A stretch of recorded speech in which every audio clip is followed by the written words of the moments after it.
Good evening, all, and welcome to the Tactical Devils. I'm your host, Jarvis, and with me tonight I have Stu Woolley as my co-host. We have a special guest, that's Sean from United versus Everybody, and we have Mark Langridge coming on. So we have a full panel. So tonight we will talk about Man United, and I have made the main. Sorry, I had a couple of feedback. The main topic tonight will be the defense, Man United's defense, and I'm seeing some patterns, and it makes me a little bit worried. I think it's not on the players; it's a structural issue. So, guys, keep an eye out for that one. And there will be the latest updates. There are some news on Semenyo. There are other news about the Xerxes, Mainu, the Bruno injury, and we will go through it all. So, guys, stay tuned, and we will be back after the intro. So, see you in a second.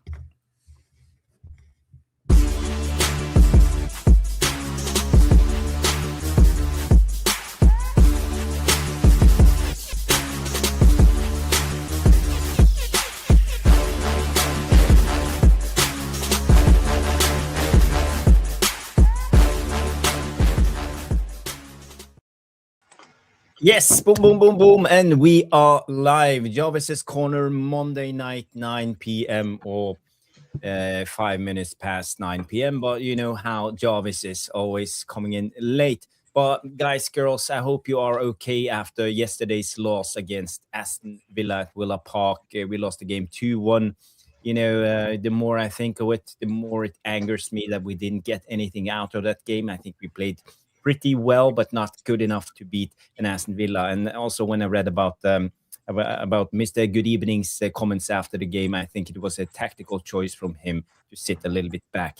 So, I'm not going to celebrate too much. Tonight, we have a panel. We have Stu Woolley, we have Sean from United versus Everybody, and we have Mark Langridge 7 United Lens with a new background again. Big up, Mark. And I'm going to find one I like eventually.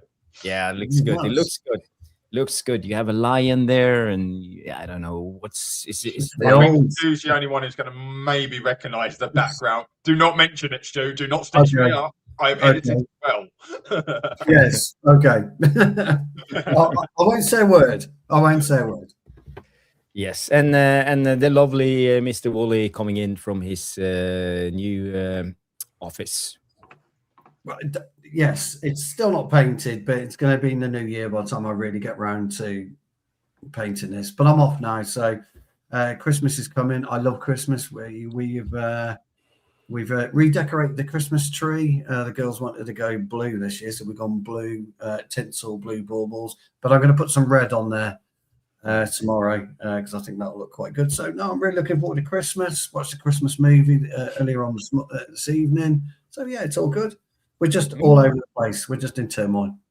As you are when moving. We can talk a little bit about Christmas movies afterwards because I know you guys have your favorites, and I want to share it with the rest of the panel. Yes. And I just want to say hi to everybody who's tuned in. We have Tom Porter coming in and saying good evening, Jarvis. Big up Tom Porter.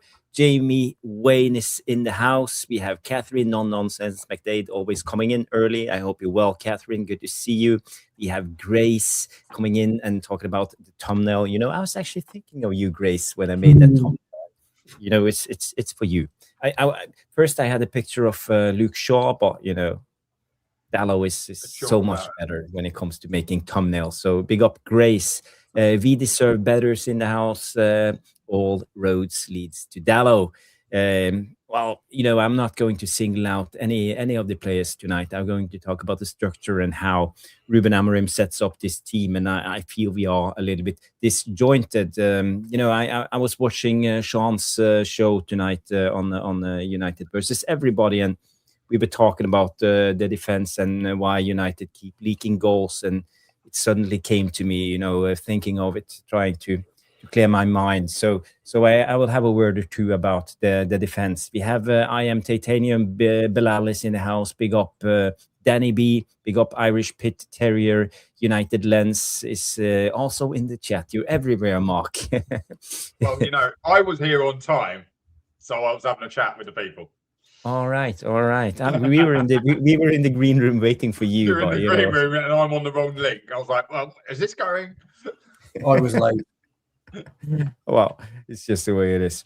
Let's see. Who else do we have? A lot of people have tuned in. Sorry if I didn't mention your name, but guys, girls, we are ready to get on with the show. But first of all, let's have a small chat. So, I haven't heard Mark and Sean's take on the game. I heard Stu's yesterday, so maybe we can start with Sean, and you can give us a little bit of a recap how you saw the game yesterday and what was your take after the Villa loss.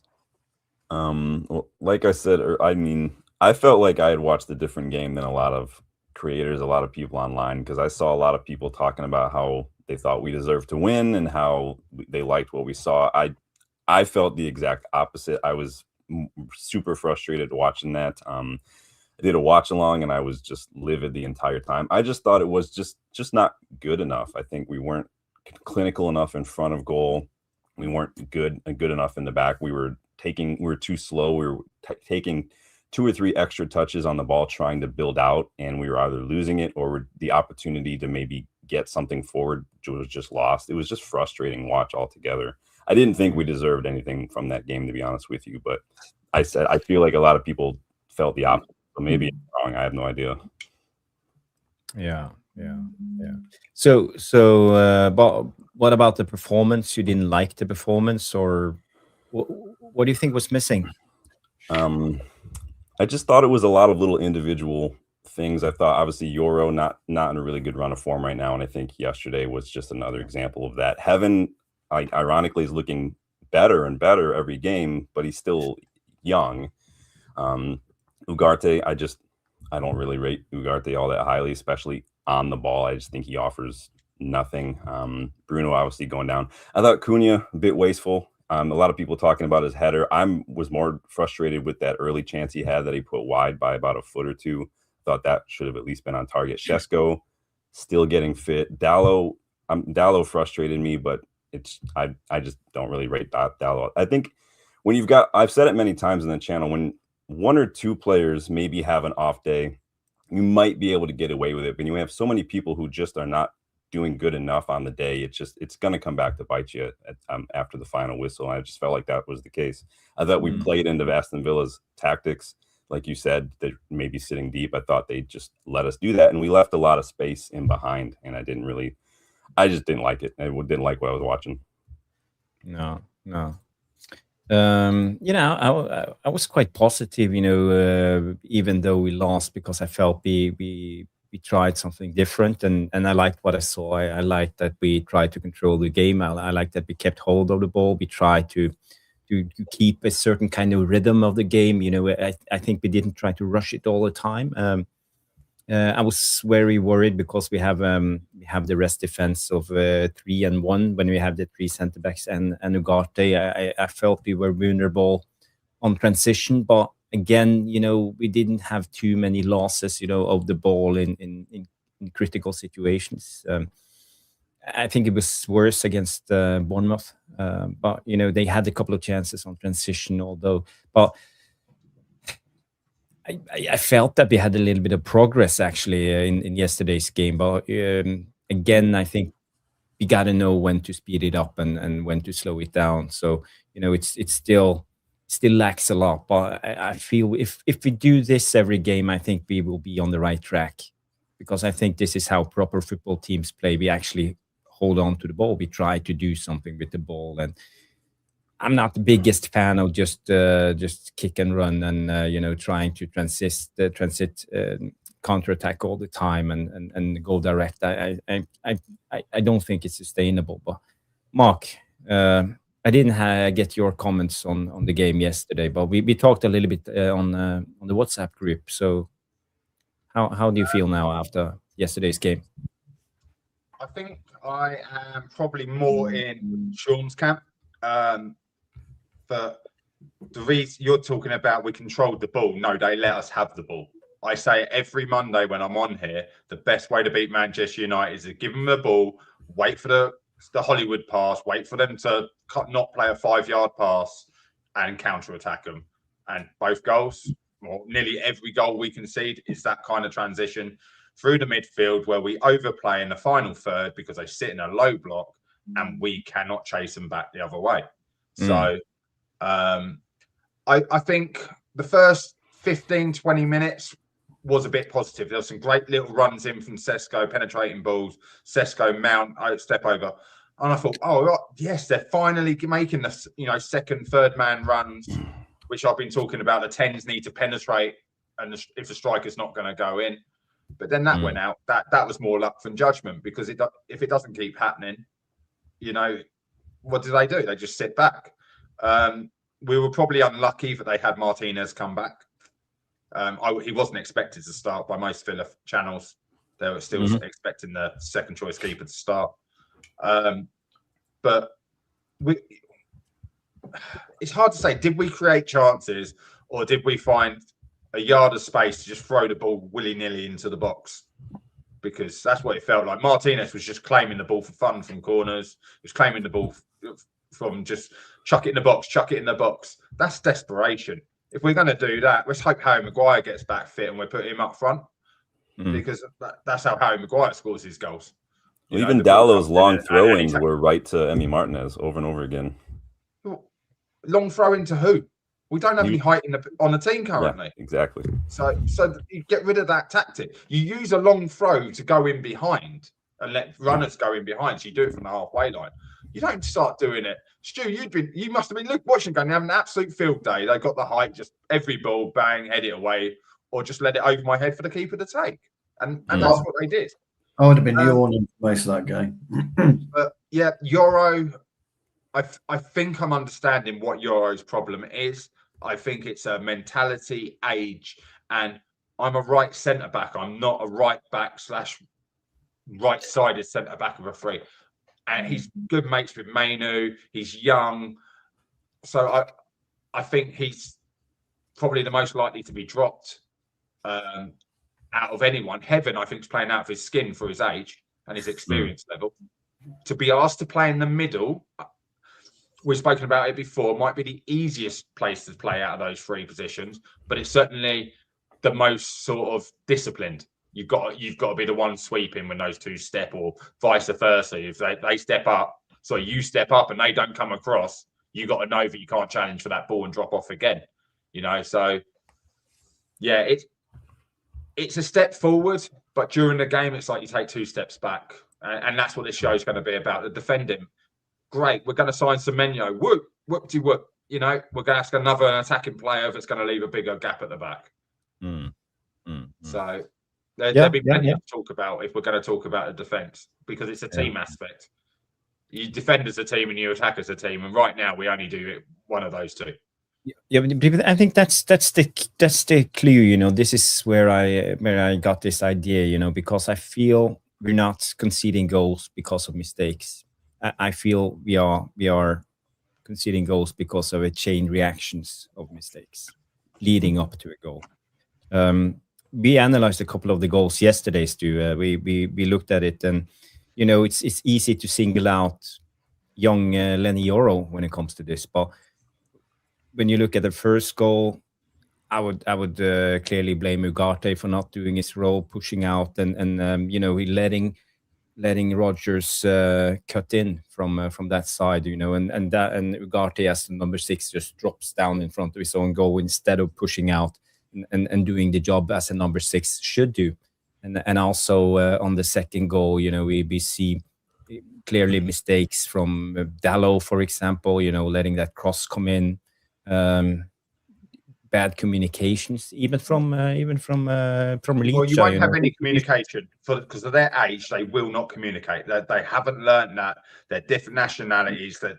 They just don't talk unless they're talking on a computer game. They won't talk to each other like that much. That communication is so lost in football right now. But at the end of the day, they were individual errors. They were. It's not calling the player out. It is just poor knowledge of the game. Stu, I think I heard you say it, and if you didn't, I heard it in my head. When you get out to the touchline, you do not go past me. No. Put him in Rose head. The second goal, you put an arm on him. As soon as he goes to think, you push him off balance. Yeah, you do. It's just simple defending, but they're good mistakes for him to make. Yeah. For him to make, they're good mistakes.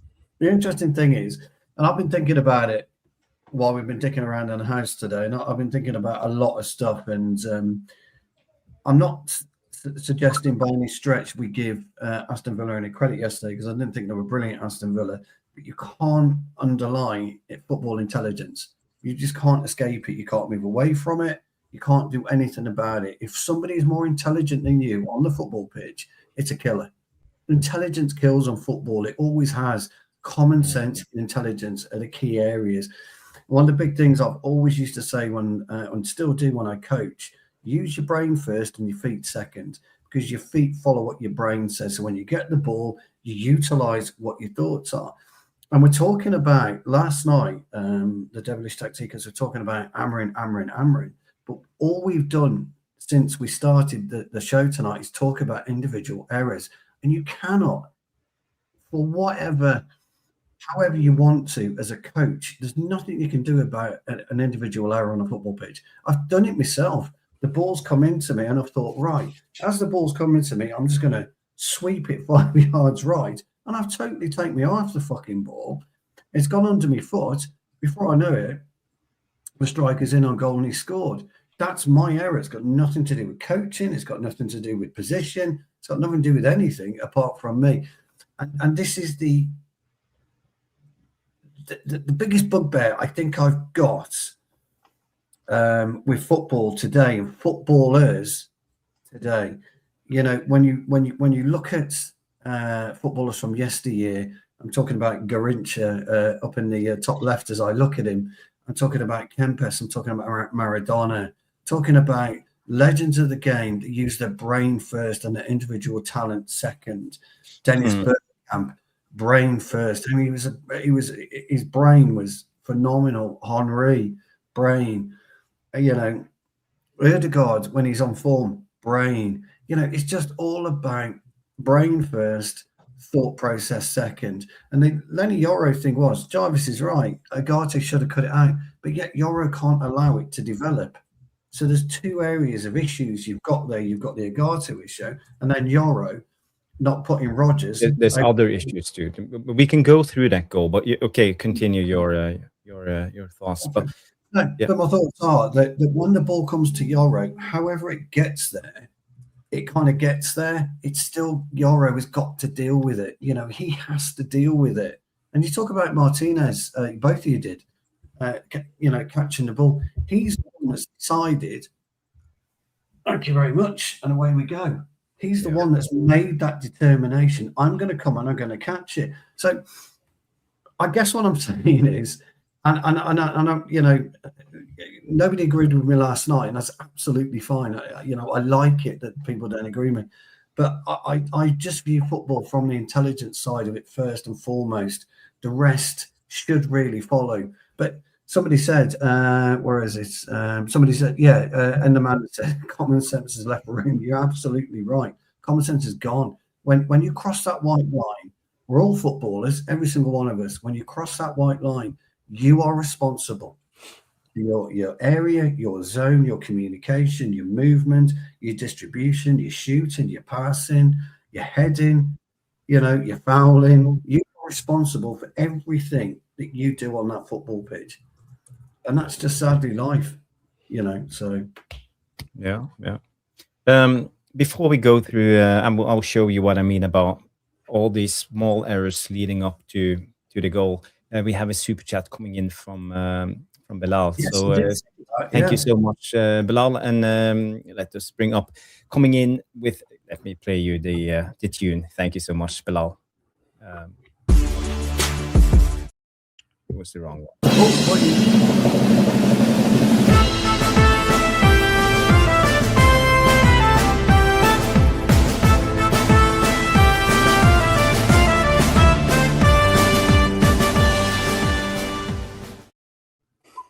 Sorry, no glasses. I'll have to find them and dig them out and get them on. I can't fucking believe it. But I'll sort it out. I'll sort it out for next Monday. Stu, you have to read it out. Yes. Have a great Xmas, lads. There's a new logo, Glazers out. Absolutely. Yeah, happy Christmas to absolutely everybody. Have a great new year. I love Christmas, that time of year. I should have worn a Christmas top tonight, and I didn't. So yeah, you should have. Yeah, I should have worn a Christmas. Oh, you didn't. Thank you so much, Bilal, for the super chat. You are a legend. Always supporting the channel with your donations. You are a legend. Thank you so very much. I wanna bring up the first goal, and we can go through it. What's going on with the? Well, why do I always bring that up, Stu? I was just thinking while you were saying that. You say about football intelligence. Do you think it's the speed of the game? The faster the game gets, the faster you have to think, so the less thinking gets done. Those real intelligent ones where, like in real life, the faster you have to do something, the less your brain can engage. Because I've always said, if you move the ball quick, they don't have a chance to react, right? We move the ball so slow, everyone can get the crossword out and work out the 9 down, 15 letters. We're shit. But do you know what else? Do you know what else? I think we're fucking lazy. I think we're lazy in possession. Yeah, we're lazy in possession. We're very slow in possession. We get the ball, we stop momentum, and we don't do anything to enact. So as soon as we go a goal down, you should be like, we've got 5 minutes to change the course of that particular phase of play. You have 5 minutes. Every time you can see the goal, 5 minutes is your killer time. That's when you try and change the phase of play. So within that 5 minutes, you've got to get up the pitch, edge of the area, you've got to get a strike on target. That pushes you back into the game. And if you don't do it within that 5 minutes, that 5 minutes comes to 10 minutes.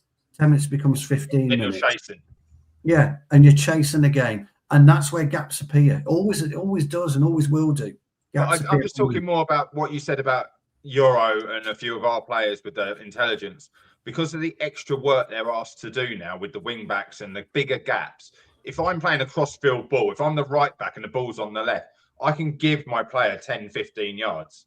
Yes. Because I know while the ball's in flight on a switch, I can make that. Yes. But I can't stay 10, 15 yards if they start trying to work it through the midfield and it gets left winger, left centre midfielder, right centre midfielder. Shit, I need to be on my man. Do you know what I mean? Yeah. And it's that kind of intelligence. I don't know if the wing backs come in. We're going to see this, and it's going to be interesting because I hadn't looked at Ugarte, but Casemiro doesn't go out very often and help. So therefore, I would think this is going to be an instruction rather than a mistake by Ugarte, and it might be the wrong instruction depending on how we expect it to be played. Yeah. Yeah. Could just be they're very young too, right? There's not a whole lot of experience there to have any of that to go off of. There's nothing in the bank. I think that they're still learning, and that was my worry when that first match we saw Heaven and Euro lined up together. I was like, this could get ugly. Yeah. They're not bad. They're just very young. Again, that's a great point. Sure, he's got the experience. Has he got the legs to help them out? Well, it's a great point though. You make there, Sean. But for me, your life is football. You're doing stuff with UEFA at the moment, so every day you're getting up and you're doing something within football. You're challenging yourself within football. If I'm Lenny Yoro, I'm going to look back. I'm going to go to the analysis team, and I'm going to say, right, I want you to show me 5 different right-sided centre backs who play in a 3. I want to know what they do. What am I doing that they're not doing? You've got all this available to you, and we're not doing that. We clearly aren't doing it, And they don't do it, and it bothers me. Sure, there was an interview with a United player. I'm trying to think who it was, and they basically said that they don't take homework home. Once they're out the training ground, they're out the training ground. Their head is now not in football. They don't take the videos home. I think it was Nicky Butt who might have been talking about it. Where players used to take footage home on a laptop or on an iPad, as the technology came. Now they're like, yeah, well, I've watched it. We've been here 6-7 hours. I've watched it on the big screen, been shouted at. Now I'm just going to go home and play FIFA, or I'm going to go shopping, or I'm going to put money into my own business. They've switched off. And the average young player under 25 doesn't even watch football. They are all turning into Ben Whites. Yeah, they are. Yeah. Are they going to the tanning beds? Guys, I'm not going to mention tanning bed, but guys, we can talk a little bit about. I lit up when you said it, and that's what I thought straight away. Well, it is what it is, guys. I wanna talk a little bit what I'm mentioning, because what I mean by United looking, disjointed defensively. It's just not that we conceding goals; it's how we concede them. When we defend, it doesn't look like the players are operating, on instinct, doing what comes natural to them. It looks like it's coached, and they are uncomfortable when they execute it. And if you look at this, I will show you what I mean. So first of all, this is the goal. It's something happening. It's a duel. It's Cunha. It's Onana. It's Bruno. It's Mason Mount. It's everywhere. And the first one to react in this situation is Ugarte. Ugarte, he presses in, trying to win the ball, and Bruno drops back, giving these players space. I don't know why. If it's coach that you're going to counter press, why is Bruno dropping back in this instance? Or if you're going to play it on the safe side, why is Ugarte rushing in? What's the coaching's telling you? I think Amorim is telling the players to counter press, but we're not doing it. So if you just look at this small instance, you see Ugarte rushing in and Bruno dropping back. That's error number one. Disjointed. The players don't know what to do and how to execute the orders together. If you look at the next thing that will happen is in Luke Shaw. Luke Shaw and again in this area. Luke Shaw presses up. It's the wide centre back's job to press up into the midfield and push on and be the guy who wins the second balls. But in this instance, you see Luke Shaw, he's doing it, but he's not doing it. He's giving McGinn too much space. McGinn easily turns with the ball and passes it over to Rodgers on this side. Again, what's the plan? Amorim wants him to go in there full throttle. You either take the ball or you take McGinn. There's nothing in between. You can't do it like Luke Shaw is doing in this instance. So you see here, half-hearted, bad press. So you're with me so far, and if you look at the guy who was pressing in the first front, this is now we're talking about Ugarte as the number 6. So Ugarte is here, and he will drop down and actually do a quite good job. He's doing as the number 6. He's following all of the defense all the way back into his own 18-yard box. But when Lenny Yoro loses his duel, let's just scroll over to this particular instant. You see here, okay, we can take it a little bit back. You see here in this instance, Ugarte coming in with the players into the box here. And for me, that's okay. He's doing his job. But when Lenny Yoro is 1 against 1, he as the number 6 needs to be the guy to secure him, to back him up, be the second defender. But he's not. He's dropping into his own box instead of pushing out and doing his job. And I think it's the wrong thing. So you see here Ugarte coming in, and look at him there. He stops. He goes a little bit forward and he stops. And I feel in this instance, you should never stop. You should just continue and apply pressure on Rodgers. Instead, he lets him shoot. You should go in there, try to block the shot, try to tackle, try to win the ball, but you're not. You're letting Lenny Yoro down. Look at it again. Look at the little stop. Why? What's the job for the number 6? So just in this instance, when you look at a goal, okay, we can all sit there and blame Lenny Yoro, but you have Bruno and Ugarte up and down. You have Luke Shaw not doing his job, pushing up. You have Lenny Yoro who don't know how to defend wide areas, and you have a number 6 who doesn't know how to shield the other players. So again, as I'm saying, all of this equals a goal against. You want to go first? Can I go first? Yeah. So I want to see if Sean agrees here, because I coach a 5-man midfield. So your very first thing about Ugarte, hidden jumping in, Bruno had to drop because he has to protect the middle centre back. That's what should be ideally your 3+1. He drops in. McGinn should have probably been left by Luke Shaw, but he chases him. He doesn't do anything wrong. The problem was that Euro was too slow to react to get back into his right-sided position. So we always tell our players in a midfield 5, you run in straight lines. Wherever you are, just get back and make the shape of 5, so you know where you're playing. If you're right-sided centre-back and you've got to come back as a right wing-back because the wing-back's going to make it back, he comes in as a centre-back. So you're just getting a 3-4 sort of formation. But what I will say, can you go back to the you say Bruno, McGinn runs off the back of Bruno, right? To Luke Shaw. Bruno was level with Ugarte. Yeah, they are level. Yeah. No, Ugarte is actually, yeah, we can go a little bit more. Yeah. Back. Yeah. So I know you can't play the whole clip through. So just so I've got these yellow boots, because that's what I'm looking at. You got Luke Shaw, McGinn. You've got Watkins and Heaven. And then Euro has got probably a 5, 6, 7 yard head start on Rodgers, right? So as soon as this ball breaks, Euro should be dropping in. His instant reaction should be to drop. Yep. At a sprint back into his flat line. But Bruno drops to the halfway line, and you'll notice in the rest of your clips, you don't see him at all. He doesn't come back. So Bruno went from being the deepest midfielder dropping to standing still and doing nothing again. Probably shouting at people to pick someone up. Because you play that through maybe to, I don't know, about triple the distance in about 4 seconds. Because I know you've edited the video. So right now, Bruno's here, Luke Shaw. Yeah? Luke Shaw's going to follow that player around. They should be man for man. Lenny Euro should already be over.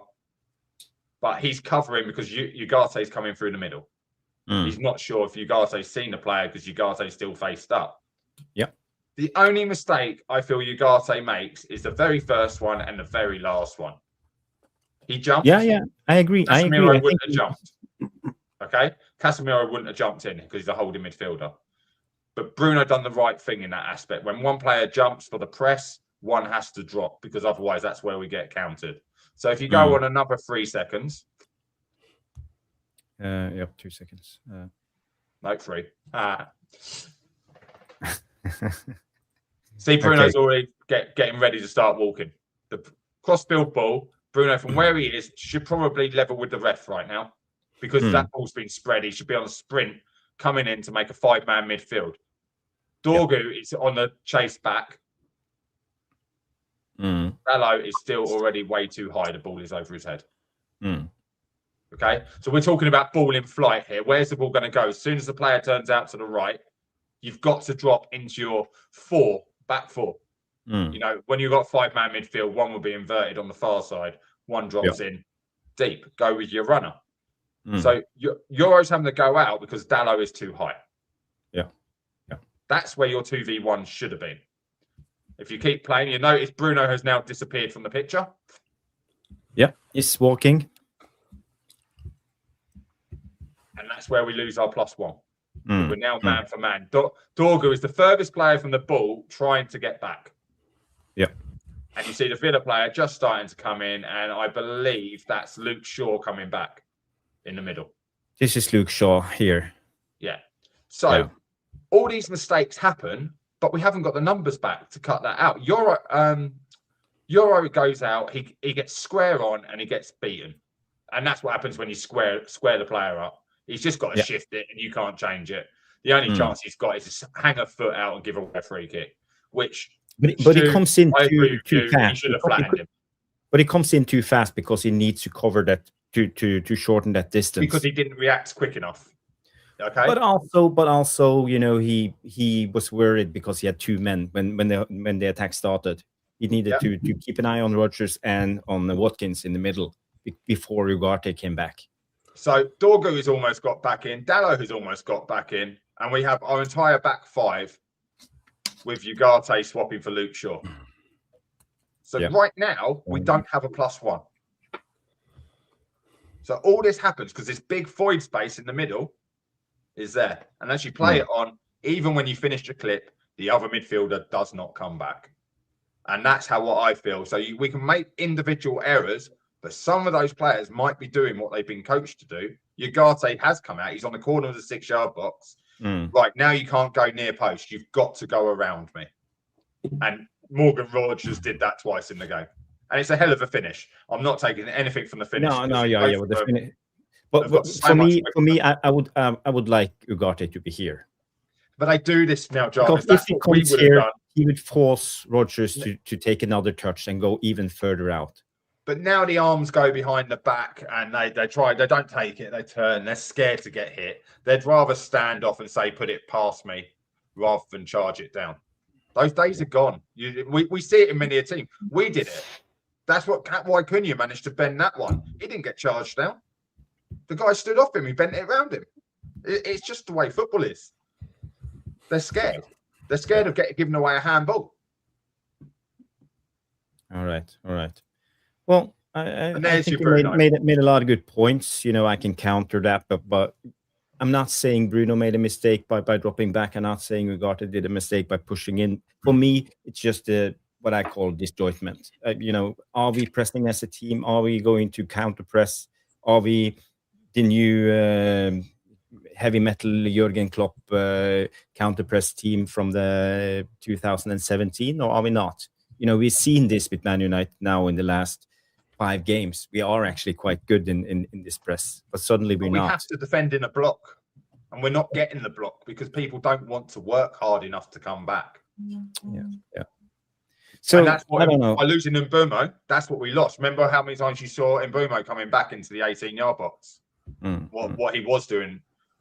So I don't know, Sean.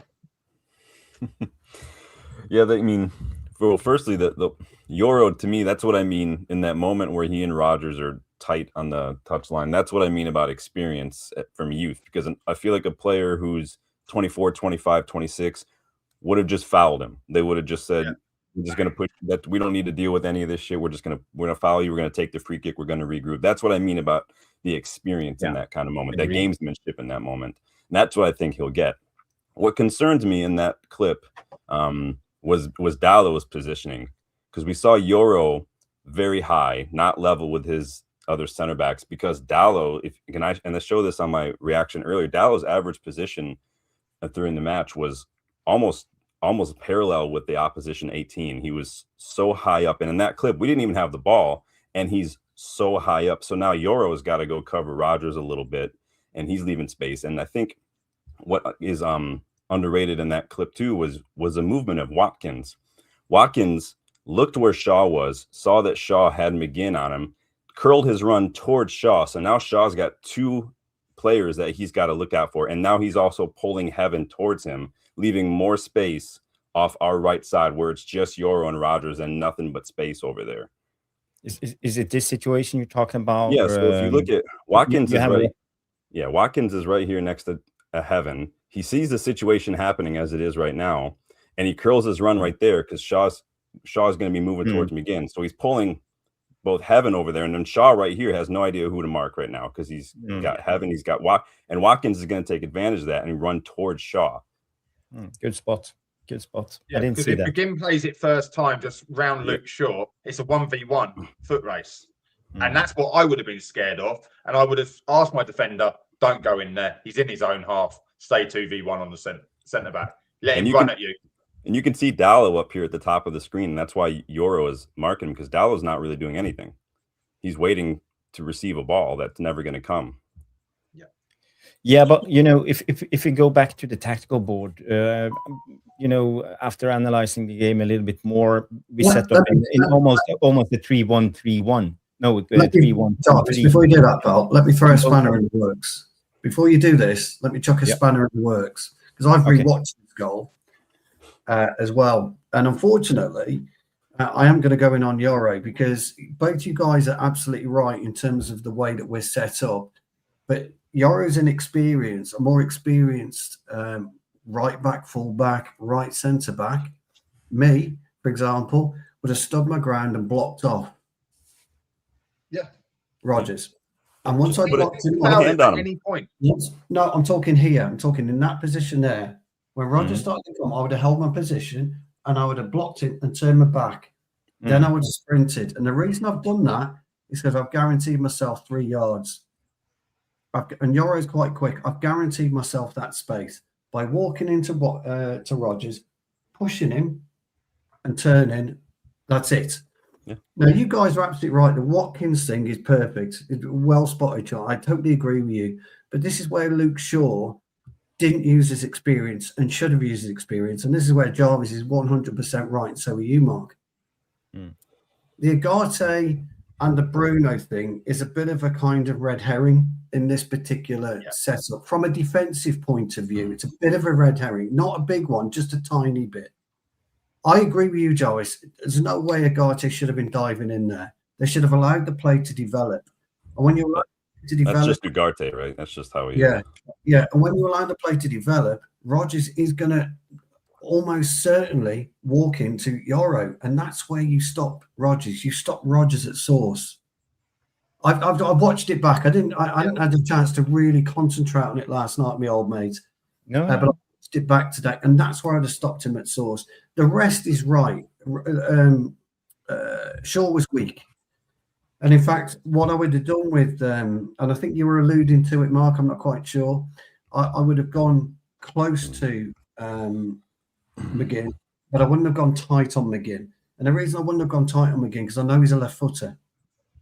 So I'm just going to position myself in an area around him because I know he's a left footer and I know which way he's going to go. He's always going to migrate to the left. So if you stop the original or the initial Rodgers run, I agree with you I agree with you, Sean.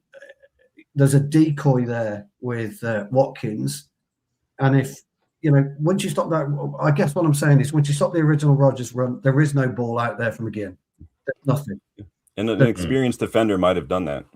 Exactly. But I've had a proper look at it this afternoon, the old mate, Jarvis. And and that's what I noticed. That's where I would have been. But everyone's right about Dalot out of position, Bruno. Fucking hell. Real quick on Bruno too. This was the 45th minute. This was after Bruno had already done his hammy. Yeah, so, that's true. Yeah, that's probably why he's not busting a gut to get back. Yeah, I'd forgotten about that. Yeah, but Bruno made the hand sign himself. He wanted to stay on the pitch, So again, he did. Yeah, he did. Yeah, probably still hurts. It cost us a goal, maybe. Well, he did, and then look when it did happen. We got up to that edge. I'm smashing him in Rose Ed anyway. I Sean, Mark. I'm just putting him bang in Rose Ed. I'm with you. I don't want to deal with it. I'm just going to deal with it. He didn't need to stop and square up. He actually just needed to run with him and fall over his feet or whatever, a tangle of legs. Just get an arm on him. Just don't stop. But again, I agree with Jarvis. He's running at a pace. As soon as Rodgers is coming, we've all played football. Anytime a player comes running into you, what do? Pop. See you, mate. Ball's gone. You just pop it up. So he tried the Jarvis chop. He wasn't as he was nowhere near as elegant as my old mate on my left. Nowhere near as elegant as him. But once Yoro is in that position, he's fucked. He really is fucked. He's got nowhere to go, and there's nothing he can do. Do you know what he doesn't do, which is probably the biggest save that he doesn't have that experience? There's no arm that comes out. I have done this many a time. As I said to you, I used to be quite quick. But most defenders' arm comes out to try and grab me when I go back the other way because I change the direction faster and I've got the acceleration speed. They at least, and it's for every reason, his arms are widespread. Just grab his arm, hold on to him, spin him round, take him for a dance, whatever. But he doesn't use his arms at all. And in the second goal, you'll see he doesn't use his arms to defend. But you see a lot of crosses in with his left at all? No. So where's the opposition analysis ahead of this game to prep us for what to expect in these moments? I don't think Rodgers crossed with the left. I don't recall him. Yeah, but if you look at Rodgers' movement, he comes down and then he goes directly in, and then it's almost like the chop. He knows where to go because he knows always imitated, never replicated, right? Yeah, he could never. But if you look at him now in slow motion, I would play it in slow motion. You can look at he squares up, runs in towards and then goes backwards again. So I can tell you, he could have done something even worse and more embarrassing. He could have just knocked it round him and run round him. Yeah. Because at that thing, if he played it square across him, there's no way he's turning 180 and get as you go past him. So thank God. I'd have loved him to put it through Yoro's legs and then shouted Megs as he went past him, and then that's what I mean. Like he could have easily made him look worse. It's a good goal. So. It's a good finish, though, wasn't it? To be fair.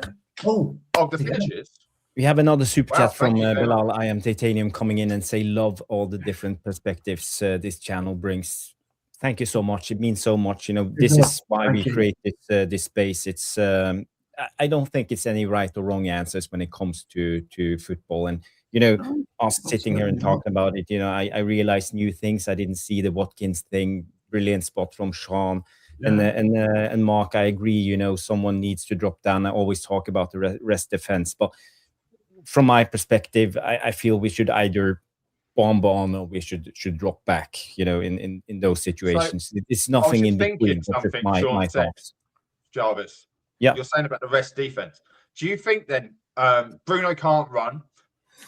Is doing that whole ill discipline where a player needs to go down and go off if he actually can't run instead of trying to stay on and make it to half time?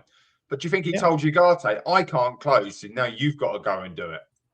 Could happen. Is that why Ugarte's dived in and followed in? Because that was very Bruno-esque, isn't it? How he sprints in behind the back of him, you know, closing the play. And then Bruno tries to go and then he hasn't got the legs. When you think about the fact that actually, if he's done his hammy, he shouldn't be on the pitch. That's really poor leadership for him as a captain. Because the other week we saw the who was it? It went off. Scott, wasn't it? Started. Was it Scott that went off or Scott that came on for Bournemouth? No, Scott came on. It was the other lad that went off. Yeah. Adams. Seriously wanted to keep playing, and he was like, I can't do anything. I've got to go off. And you can see he didn't want to leave the pitch. He wanted to try and come on. And they're like, no, it's a sub. Get off the pitch. You know? So for the first time, you're going to hear me. That's on the manager. That's on the manager going, and he's going, no, we need you off. We have to have a look. Because we have Mason Mount. And if you can't run and you're not going to take him off, swap him with Mount. Mount go in the midfield. Bruno stay in the 10. Or I'll tell you what, go up front when we'll see how you are at half time. That is just poor management. But as a player, I'm fine. But Mark, I think it's a little bit hypercritical because, you know, you've been a player yourself. You know how it is. Your body's full of adrenaline. It takes you maybe 60 to 80, 120 seconds just to realize how bad the injury is. You know, you can even almost break your leg right off and stand up. And he did it play. 2 weeks ago. Yeah, I agree, but you know, and we know Bruno. He never comes off injury. He doesn't know injuries. You know, he plays on. That's his mindset. Have you seen the rumor that apparently it might only be a small tear that's a couple of days? Coincidental, we've got a game on Boxing Day. Yep. He will play. The injury came in the Everton game. Known for missing Boxing Day games. A small tear is not a couple of days. A small tear in a hamstring in 6 weeks. At that age, it's 6 weeks, 6 to 8.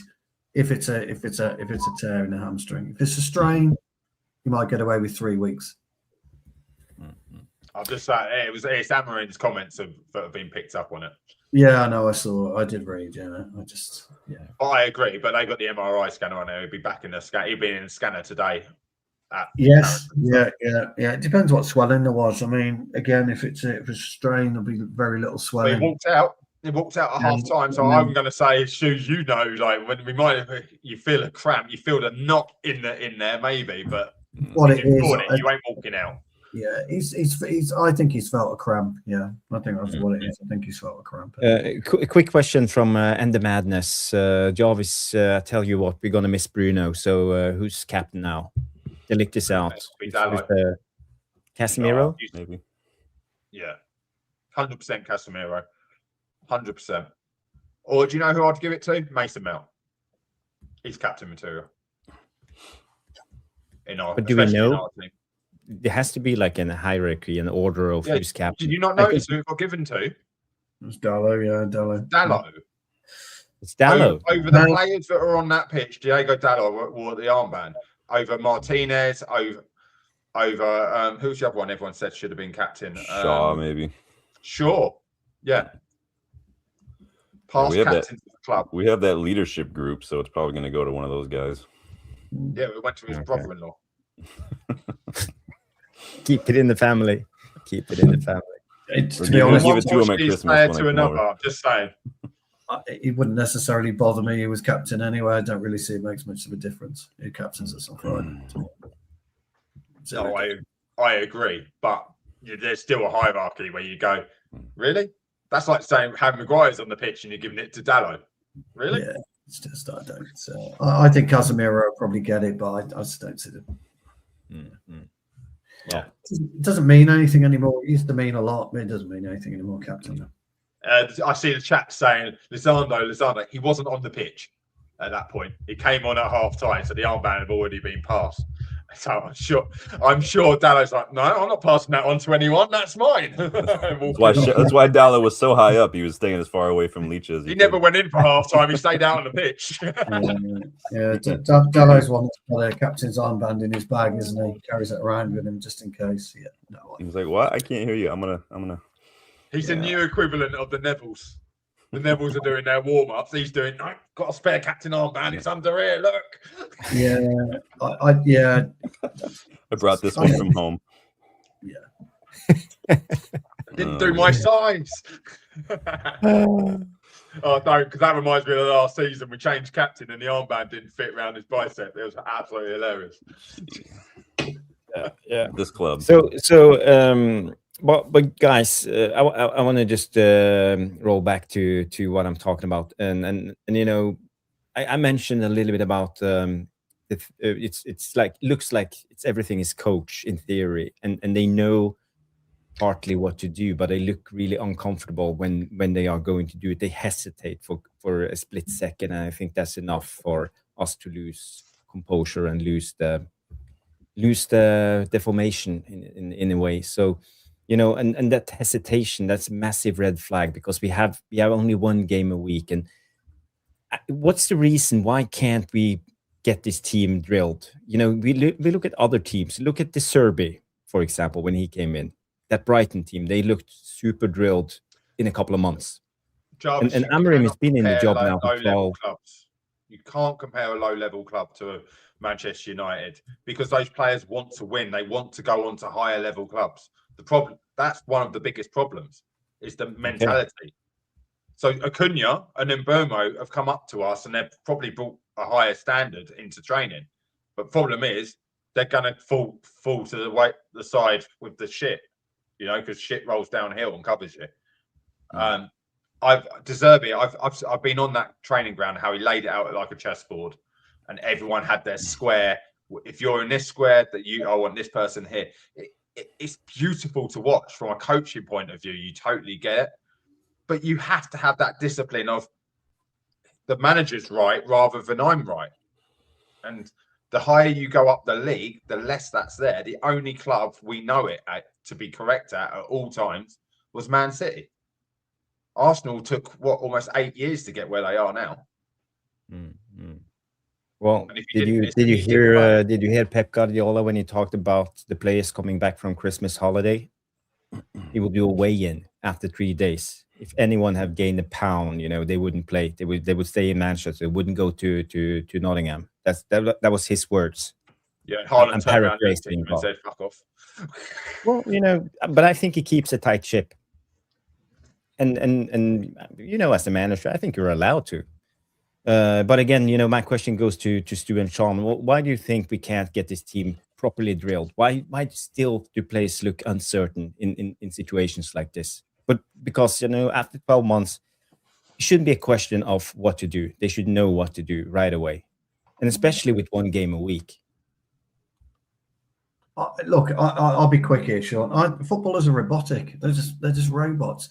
They are morons. Today, the modern day football is a fucking moron. If you have to tell somebody where to stand on a football pitch, you have to tell somebody where to run into this space, run into that. You're talking about an elite footballer who's been playing the game and he's been coached properly since he was 6 years old at a professional level. So why do you have to tell these people what to do in a game? I have played in, and I've seen, and I've listened in the stadiums of all the grounds I've been to all over the world and in the UK, where players are constantly talking and, you know, redefining the game themselves as it evolves. We don't understand the word evolution in Manchester United. Our players are so dumb that they can't see what's happening 5 yards in front of their eyes, let alone 20. And this has been a problem for the last 10 years with us.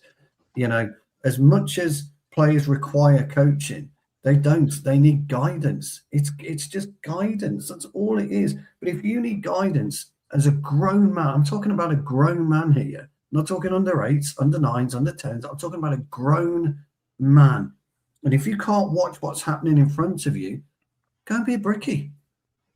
Seriously, because you're earning 200 grand a week to play professional football day in, day out. You know, there is a want and a will that doesn't exist in a lot of our players. Not Cunha, he's got a want and a will. He proves it. And Bumo's not been brilliant, I think, to be honest. And Bumo's been thinking about the African Cup of Nations because he hasn't been on it for the last 3 weeks. Ahmad, very frustrating as a footballer. Sometimes great, sometimes really, really poor. You know, you could go through the list. But when you look at somebody in our team like Dalot, he's got that real want and that will to win a game of football. And that's got to push itself through everybody else. But here's my big problem with them.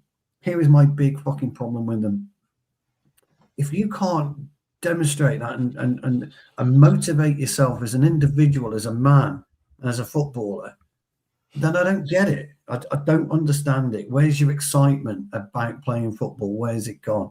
So as much as, you know, our players are being told where to be and when not to be, yeah, I'm not going to say the word, Jarvis, you know, my favourite word. Fuck off.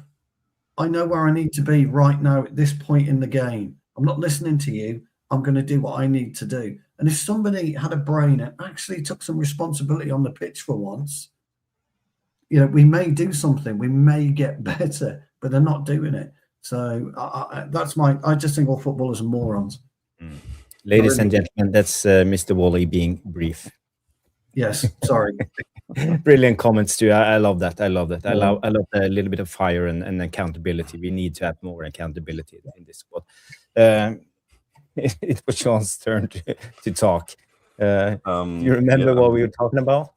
Yeah, I think, you know, what's the issues. There are so many, and they on the player level, on the coaching level, on the club level, the last decade level, you can look at it from a lot of different perspectives. I think that we still have a mix of players who are, some of them just aren't good enough from a technical standpoint. Some of them aren't good enough from a footballing IQ standpoint. Some of them are not good enough from a mentality standpoint or a physical standpoint or whatever.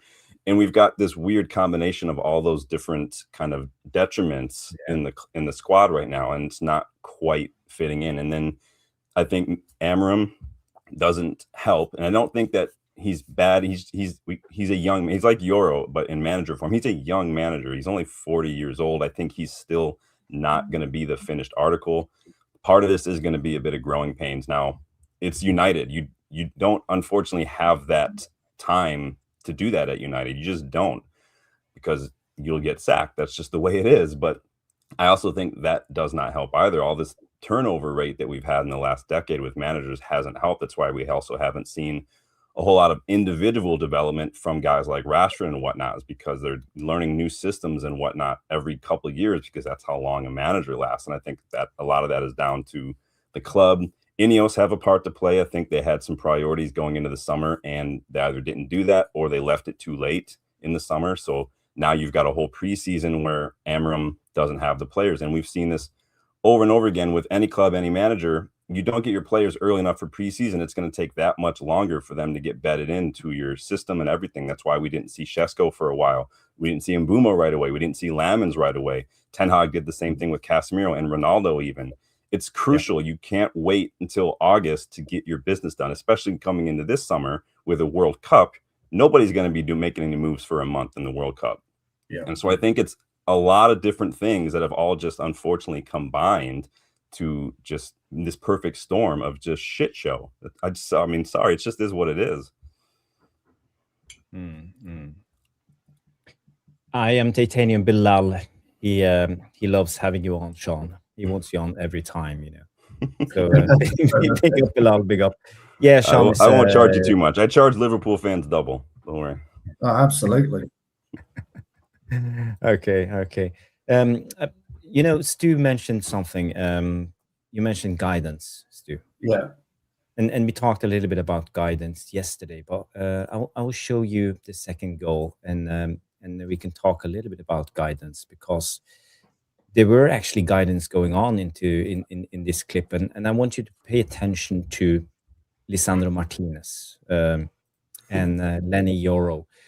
Licha is here and Martinez is here. But when they arrive into the box, Licha actually stops, looks around, and points to Yoro and tells Yoro what to do. And I think if you can't call that guidance, you know, what's guidance? So Lenny Yoro actually got the guidance in that situation, but he didn't respond.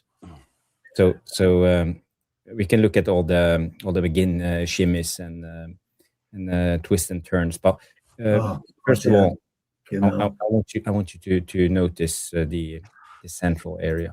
As I said, these two guys, how they actually talk in this clip. Look at Martinez. He's pointing around. He's pointing to Lenny Yoro.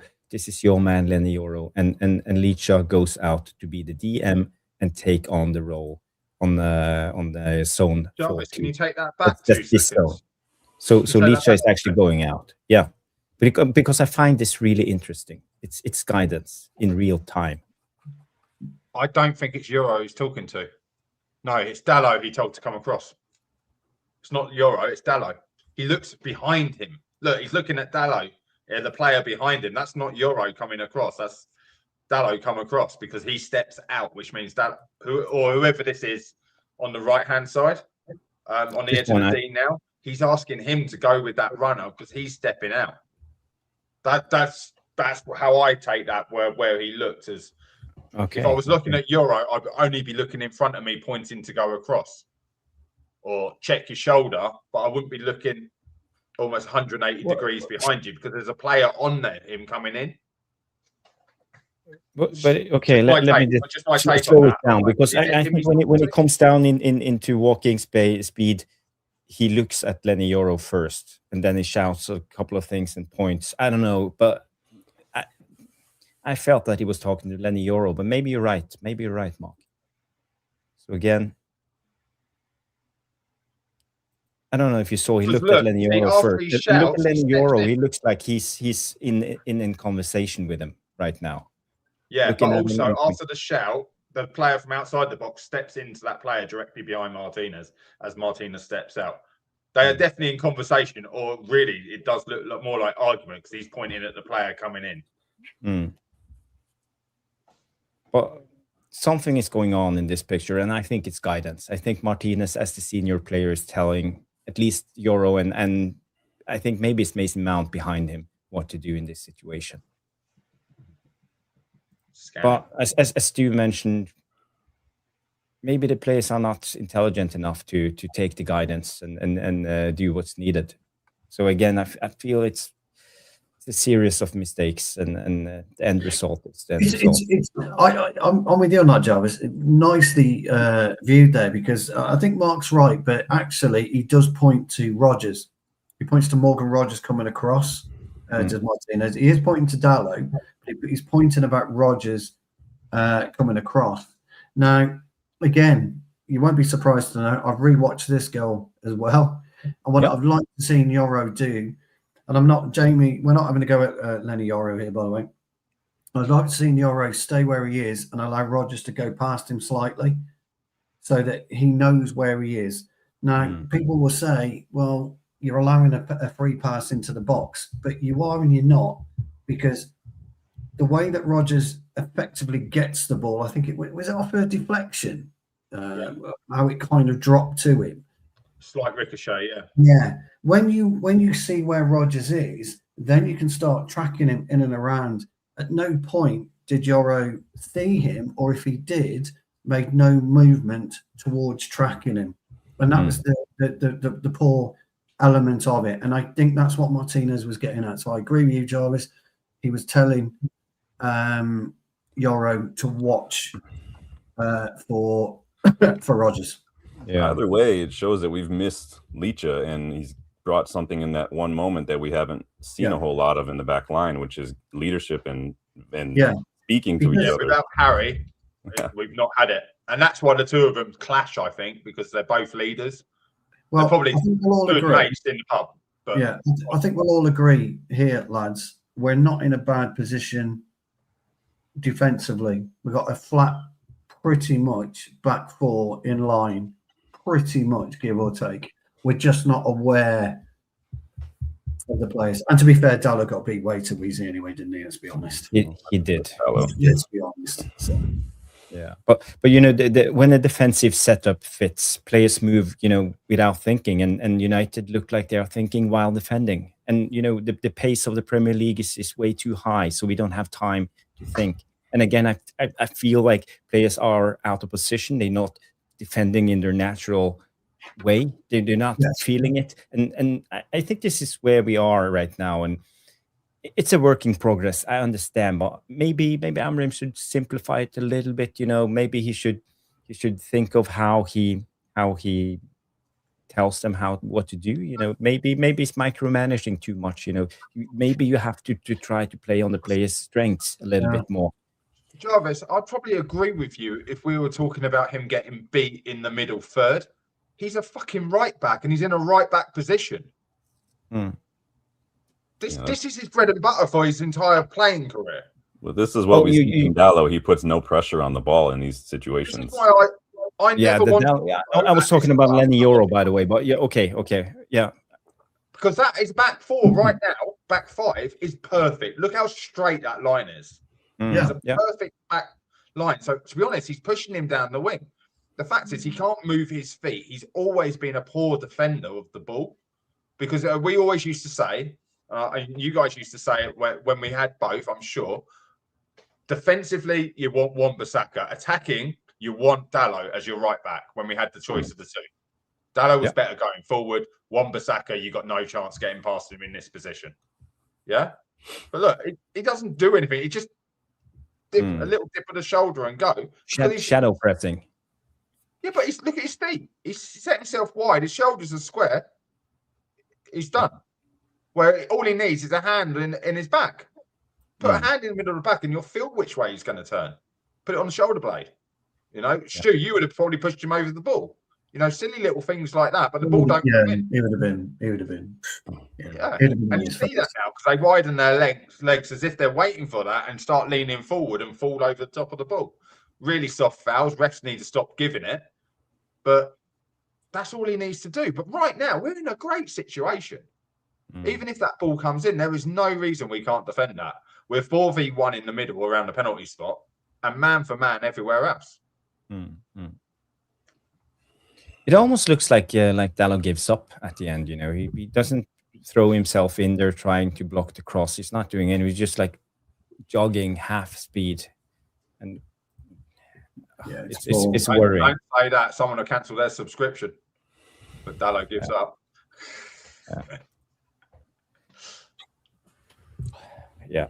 So, but you know, okay, let's be a little bit what do you call it, constructive. Like let's try to find the solutions. What can we do better? How can Amrin fix this? Because it's obviously not working at the moment. I know it's a work in progress, but how can he speed things up to get this defense going and get this team working? Do you think it's a constant changing of the back three, back five, back four? Don't know if you have one guy in the rest defense in front of you shielding, or two guys, or three guys. So do you think he chops and changes too much? Is this why we see these players getting insecure? Because I felt we've been through this, you know, under Ten Hag also. You know, he had lots of time to get the Ajax style or whatever he tried to do at Man United working, but he couldn't. And now we see the same patterns with Amrim.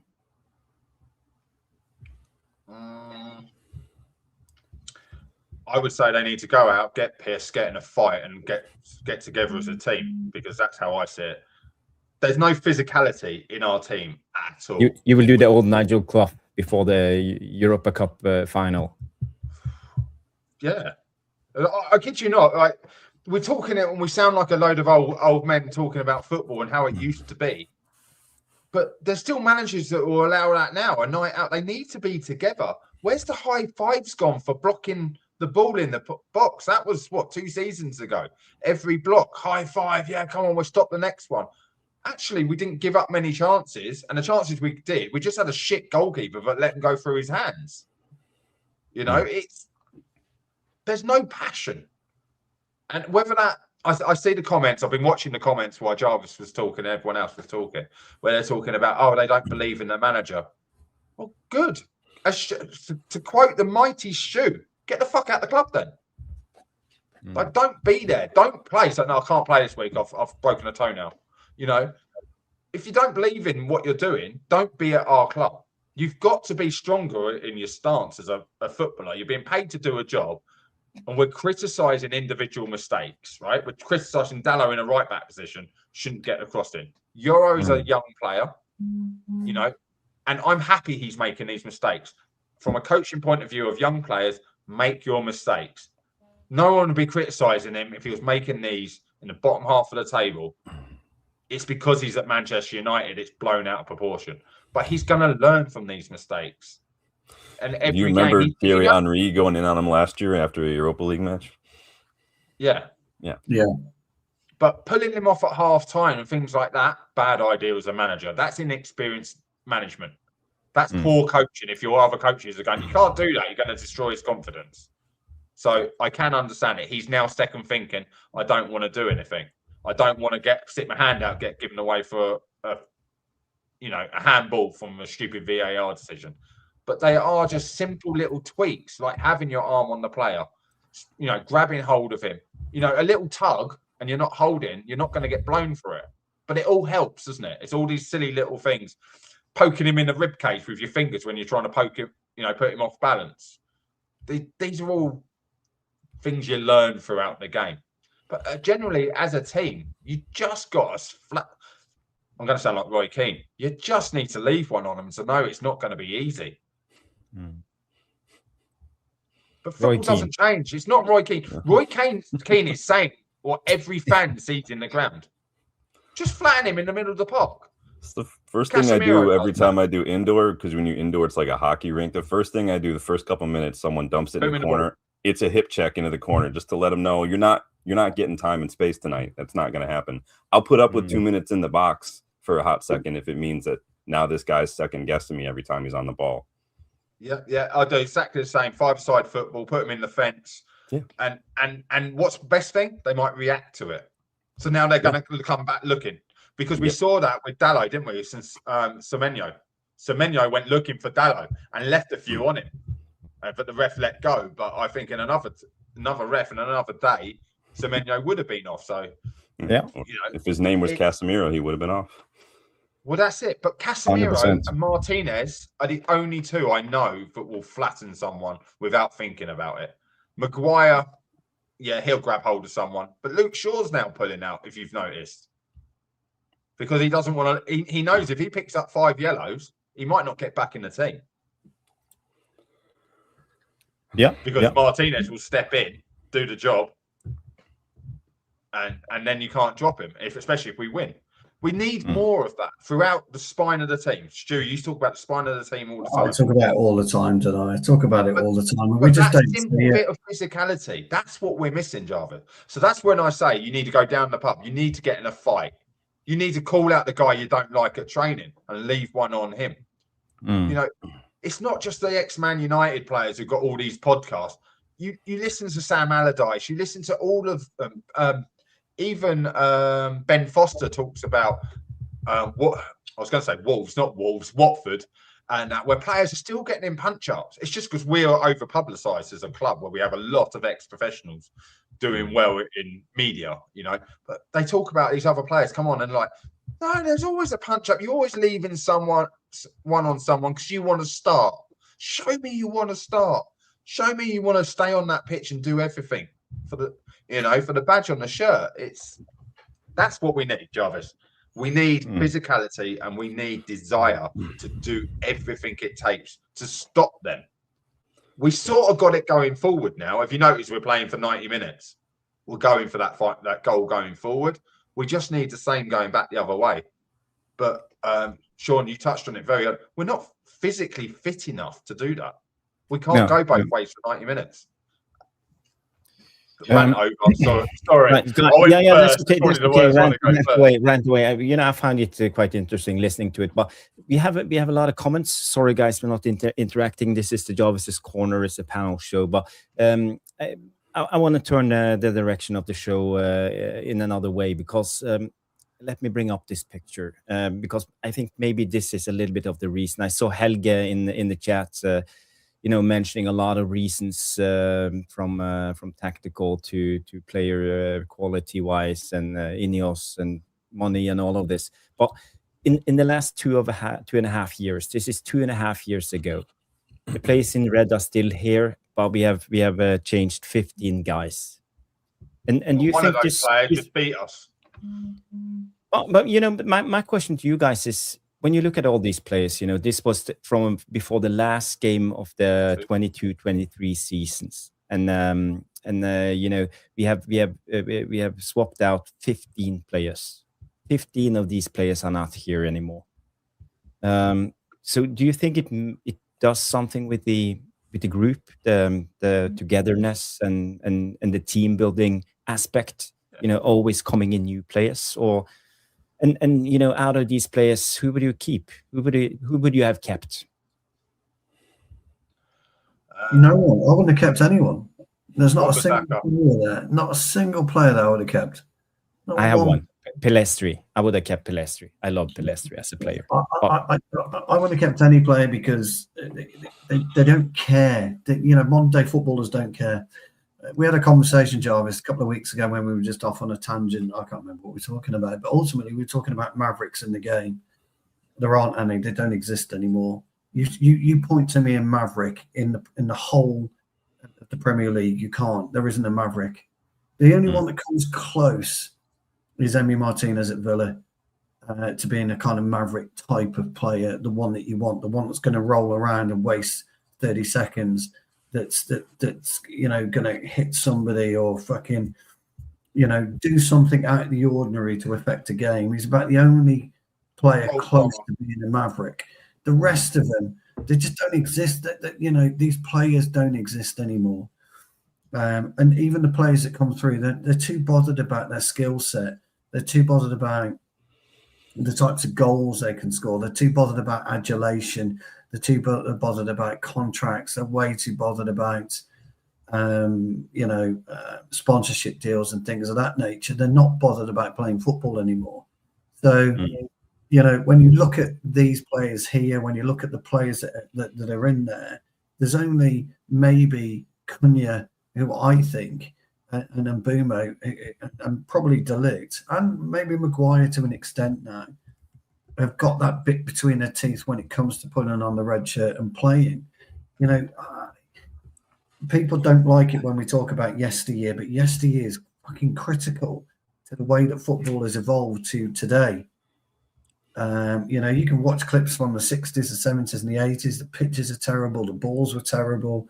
Boots were terrible. The kits were terrible. You got wet in the 70s. You're wringing wet. These players now, they change shirts at halftime. They change football boots at halftime, socks and shorts. They change everything at halftime. They don't go out in a dirty kit anymore, hardly. They don't go out in a wet kit anymore. Oh, I'm too cold. Some of them get haircuts at halftime. Yeah. Well, they probably do, and it's all changed. So, we got this JJ Gabriel, apparently, a diamond geezer. He's 14 years old. What's he going to be like when he's 15, when he's 16, 17? How's he going to be? How's he going to approach being this type of player? And the problem is, he's going back to school. He's adulated by every single girl in the school. He's adulated by, girls as he's walking down the street or whatever. His parents are looking at the mighty dollar. So you see it time in, time out, week in, week out, and it happens all across the world in sports. And until that stops and that changes, Manchester United as a club say, you can only earn this till you're 22, unless you've done this and you've done this. And then you've got a next bracket when you're 25, you can earn this, unless you do this and this. You know, until you stop giving these young players 70 to 100 grand a week, 200 grand a week, or whatever, 50 grand a week, 15 grand a week, 20 grand a week, they're never going to fucking experience and appreciate playing football, because anyone with an ounce of brain will sign a 5-year contract and that's it. You're done. You're done for life. I agree, but you're going to lose a lot of youngsters that way. They're just going to go to like Chelsea's and the stuff. So it's a cost benefit kind of a thing. Yeah, and that is the issue with it. We are going to lose these youngsters because Real Madrid will snap them up on 80 grand a week like they did Martin Odegaard, which was an exorbitant amount of money when he was 15. And how long ago was that? 8 years ago? He didn't make it at Real Madrid, but he was on 80 grand a week. Yeah. But going back to this photo, right? Yeah. Let's go back there. There's two players who, one played yesterday and one sat in the stand, forgot a win against us, you know, in Lindelof and Sancho. We've got McTominay, currently the best player in Italian football. We've got Garnacho, Champions League football at Chelsea. We've got Wan-Bissaka, who is probably one of the best right backs currently in the Premier League this season. We've got De Gea play. I think, well, has he been dropped now from Fiorentina, but still could have kept playing for us. Eriksen, obviously, we all know what's happened there. Rashford at Barcelona, you know, Varane retired, fair enough. But are we really? Was it on us? Was it on us, or was it on this club? Because they've all gone on to do more. Bruno's staying here, and you know, in my opinion, he stat pads. Like Dalot, terrible. Luke Shaw, you can see if you put his picture up this season, you can see how much weight he's lost just in his face alone. Same with Casemiro. Harry Maguire, I absolutely love, because I love someone who just didn't give up, and he's the only person. Malasia's highlighted in this picture, but we actually were trying to sell him. We were openly trying any takers you can have. Okay, so he should be up in the summer anyway. You know, so really, a lot of those players should still be at this club playing because they're having good careers. So it comes back to that question, and everyone keeps going, "That's the manager." They're under a different manager there. Most of them were let go under a different manager. So it's not on the manager; it is on the players that don't choose to step up and perform. You know, it is a choice. Poor performance is a choice. You know, you lose your form, but not running and not giving everything, that's a choice, because that's something that form that doesn't control. Doesn't control physical ability. You know, how is Casemiro, I think, our second top goal scorer, but we're all slating him. I think joint second top with OG. You know, and then you got Mbeumo leading the line. So we've got a defensive midfielder whose legs apparently are gone, but is getting goals, and we'll rule out the one against Fulham with the mighty deflection. But you know, then we got own goals, and then we got Mbeumo, and no one else is really putting the ball in the net unless it's a set piece. I mean, Cunha's got 2 in 2, hasn't he? I think you'll see Cunha. He'll score again on. We said, didn't we, before that goal? Yeah, he'll get what he needed. A tap in was what he needed, and then that finish was superb. Yeah, he's got an issue though at the minute, Cunha, because he's trying to do too much, because he has to do too much because nobody else is delivering. So I'm a little bit. I feel a bit for Cunha, but I think we're starting to see the Wolves Cunha from 12 months ago. Not quite, but you know, we're starting to get there. Yeah, he doesn't score a ton yet, but he's doing a lot that I think goes under the radar. Yeah, I agree.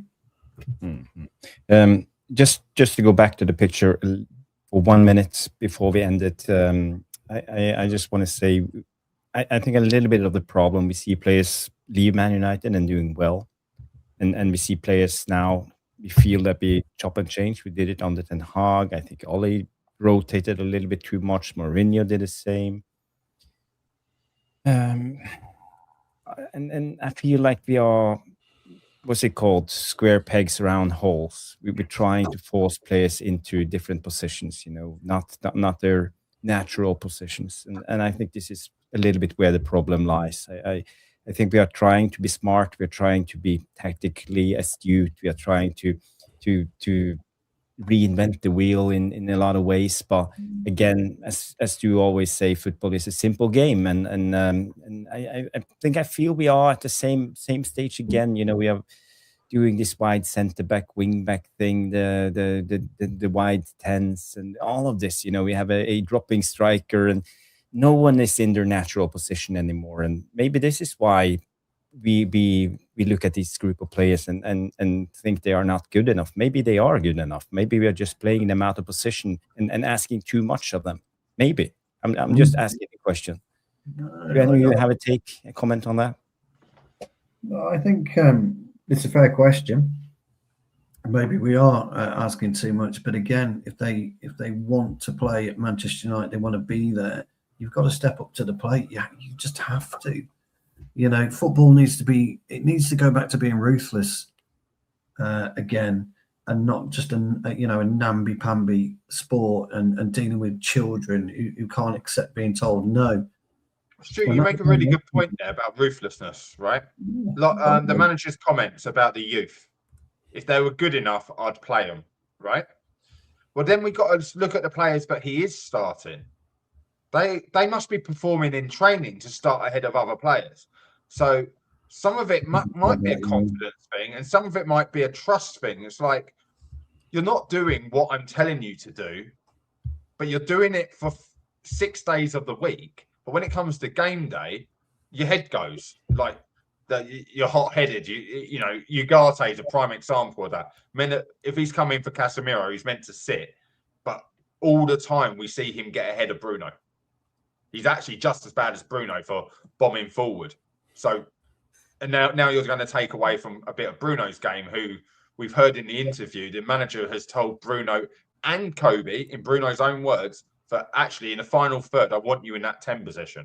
It's that free roaming 8, Jarvis, where you talked about from the sporting days, where the 8 goes. So they're obviously doing it in training, but training is one thing, right? And training is knowing where I'm meant to be. It's very hard to do that 100 miles an hour instead of 20 miles an hour walking through in training drills. Don't forget, though, you're playing against intelligent opposition. People always say, "Oh, fucking hell, you got beat to beat against a League One side." You're playing against a professional footballer. He might not be as good, but on his day, he could be as good. And that's what you have. You have that problem that you are always playing against professionals. If you look at somebody who's thinking a little bit more than you at that particular phase of play, he's going to outsmart you. However good you are, whether you're Eric Cantona, Diego Maradona, it doesn't really matter. He will outsmart you because he's thought quicker than you. So you've always got to be thinking quicker than him. You've always got to get ahead of your opposition. One of the things I always do, I always spend 5 minutes analysing my opponent before I crunch him with a tackle or a header. It's the first thing I do. And I look to see where he takes the ball. If he gets the ball, is it right-footed, left-footed, chest it, head it? What does he do with the ball? Then I make my decision on how I'm going to play against him for the game. Because his first touch is critical, because his first touch normally tells you what he's going to do and how he's going to do it. So it gives you that little added advantage. Now, I'm guessing he's looking at me and thinking, what do I do? Do I try and steamroller him? Do I back into him? Do I stand off him? Am I quicker than him? So this is how footballers should be doing this all the time. You should be weighing up your opponent. That's your man. And then try and look about what's going on. One of the things that I always coach, and I've always done this, I try and say to 2 or 3 players, when you're out of possession, I want you to see and identify who's the ball going to, who is the focal point into their team. And once you find that focal point, we'll decide how to deal with it. And you have to do that in football, but we don't do that. We never play ourselves into a game. We always play ourselves out of a game. And I want to see us take a bit of a step back, take a deep breath, do a couple of short passes, and get yourself back into the game. And we just don't do it, and that's what winds me up about this particular bunch of players. So there is something which has been people keep you brought up obviously JJ about 5-10 minutes ago. People make a big song and dance about, oh, this guy's training with the first team, this guy's training with the first team. Because we always have so many players out injured, like just in general, might have a knock of that. Young players come up. But when you're playing it in-house and you're running training sessions 11v11, it is very common that you will play against your 18s or your 21s or 23s in our case, right? But what they do is say, right, to the 23s manager, I need you to play 4-3-3, or I need you to play 4-4-2. They'll give you a formation, but that's all I need you to do. And then these players get the ball and they start doing what they want with the ball, right? So like you just said about intelligence, when you give a young player the ball, he's going to try and take you on. And the worst thing is he might get a little bit scared. Oh, shit, I better not make him look bad. He's a first-team player. But that's how you're meant to play. I don't feel Amarin does that. I feel it's walking pace, and it's always about us going forward, never about the defensive shape. It is always about going forward the ball, because he speaks a lot about if we've got the ball, they can't score. If we control the possession, so we think about keeping the ball way too much. Whereas these young players, when they come in, they're player formation and they'll just go at us. And I think it was last season when he first took over, he called training off or something when we were 2-0 down to the under-16s. We lost 2 goals straight away to the under-16s because they played in their formation and players are trying to understand it. You know, shit like that really does happen. I've had it with my own under-18s where we're put up against the first team. They say, oh, just play the ball long. But that's all it is, an instruction. The team we're coming up against Saturday plays long balls. But when it comes to the second ball, we can do what we want with it, right? In our training session, someone just put Timu training thing. I just thought it does feel like that at times. The basics aren't being covered. So, as Shu says, it doesn't matter what formation we have. There aren't many formations. You're probably going to drop into a defensive formation of 4-5-1, 4-4-2. You know, that's it. But we don't drop into that formation. No. So it feels like whatever we're training, when we're talking about training sessions, we're talking about these young players coming in. They're being put against us. And they're probably running us ragged in training. So the players, they're not getting up to speed because, again, going back to the intelligence, they can't learn it at half pace. They can't learn it off the TV. And then they go into the game and they're now having to overthink every pass. So that's why you're not playing 1-2-touch football. You're playing 3-4-touch football. You can't. The switch of play is the only decent ball we play. And it's normally Lenny Euro, funny enough, out to Dorgu. And it works every time. Or Dalot out to Dorgu. That's a left-footed thing. And when Maguire comes back, we can play it the other way. So I just wondered, Sean, you know about how we put the youth into against the first team. They always make a big song and dance about being there, but they're just there to make up the numbers. These people thinking they're going to come through, they're there to be different. So actually now you're coming up against a tricky winger, or because we've coached it out of our formation, so I need the young players to show us what they've got, tricks-wise and speed. So, yeah, I get what everyone's talking about, but really, when it comes back to it, it comes back to what's going on that training pitch. Yeah. I don't know if you have anything to add, Sean, because I want to go to the news section of the show and then we go to the Q&A. I'm a little bit conscious of time. We only have 25 minutes left of the show. Go for it. Fantastic. Thank you. There have been some updates in the last couple of hours on the news front. One of them was Kobe Mainu is unlikely to leave now because of the injuries and Bruno and Bruno Fernandes injury. So that's something. We also have been linked again to Ruben Neves. Al Hilal listens to offers of an excess of 15 million. So it's not much money. I think it comes down to the wages. I heard rumors he's on as much as 300 and I think it was 375. He's on 400 grand. He's on 400 grand. Well, he has been on 410 grand something like that. 2 following. 2 years ago. He's done his 2 years. He gets it for tax rate. And now it's a little bit He doesn't lower. I get think it's 375 or something, in his last year. But it's we don't know for sure. It's hard work, isn't it? 375 grand a week. It's tough work. Poor man. I know. You've got to feel sorry for him, haven't you? And we also have this one. Galatasaray is now pushing for Ugarte, 30 million plus euros for him. And they are proposing a loan with a buy option and a total package of 25 million euros. For me, I think it's a deal we should try to do, because Ugarte is obviously not good enough. I'm just booking him his flight, Jarvis. Yeah, I'll pay for him to go as well. Yeah, you snap his hand off of that. Fucking hell. 25 million, a Galatasaray off their fucking head or something. Yeah. Solid Talks comes in and say Man United are looking to strengthen their midfield, and I think it goes without saying. It's nothing new. Also, there are some updates on Semenyo. United are making a decision on his. He should be making a decision on his future, and maybe as early as today. So maybe we'll know more tomorrow when it comes to the Semenyo deal. And I am so worried about this deal, Jarvis. We need midfielders. We don't need another striker. But we've just signed 3 strikers, and we only played 2 10s and a striker. There is no point. He is not a wing back. No, he's not a wing back. So we need midfielders. We heard it in Amorim's interviews. I think we are getting Semenyo. They almost. I totally agree with you. I agree with you. He's a special player. Kind of with you on that one as well, Jarvis. I agree, mate. And there's been some weird stuff that he's been saying about Semenyo, and I'm kind of with you on that one. I think, yeah. But it scares me. I think he opens up him on one side, Ahmad on the other with the others.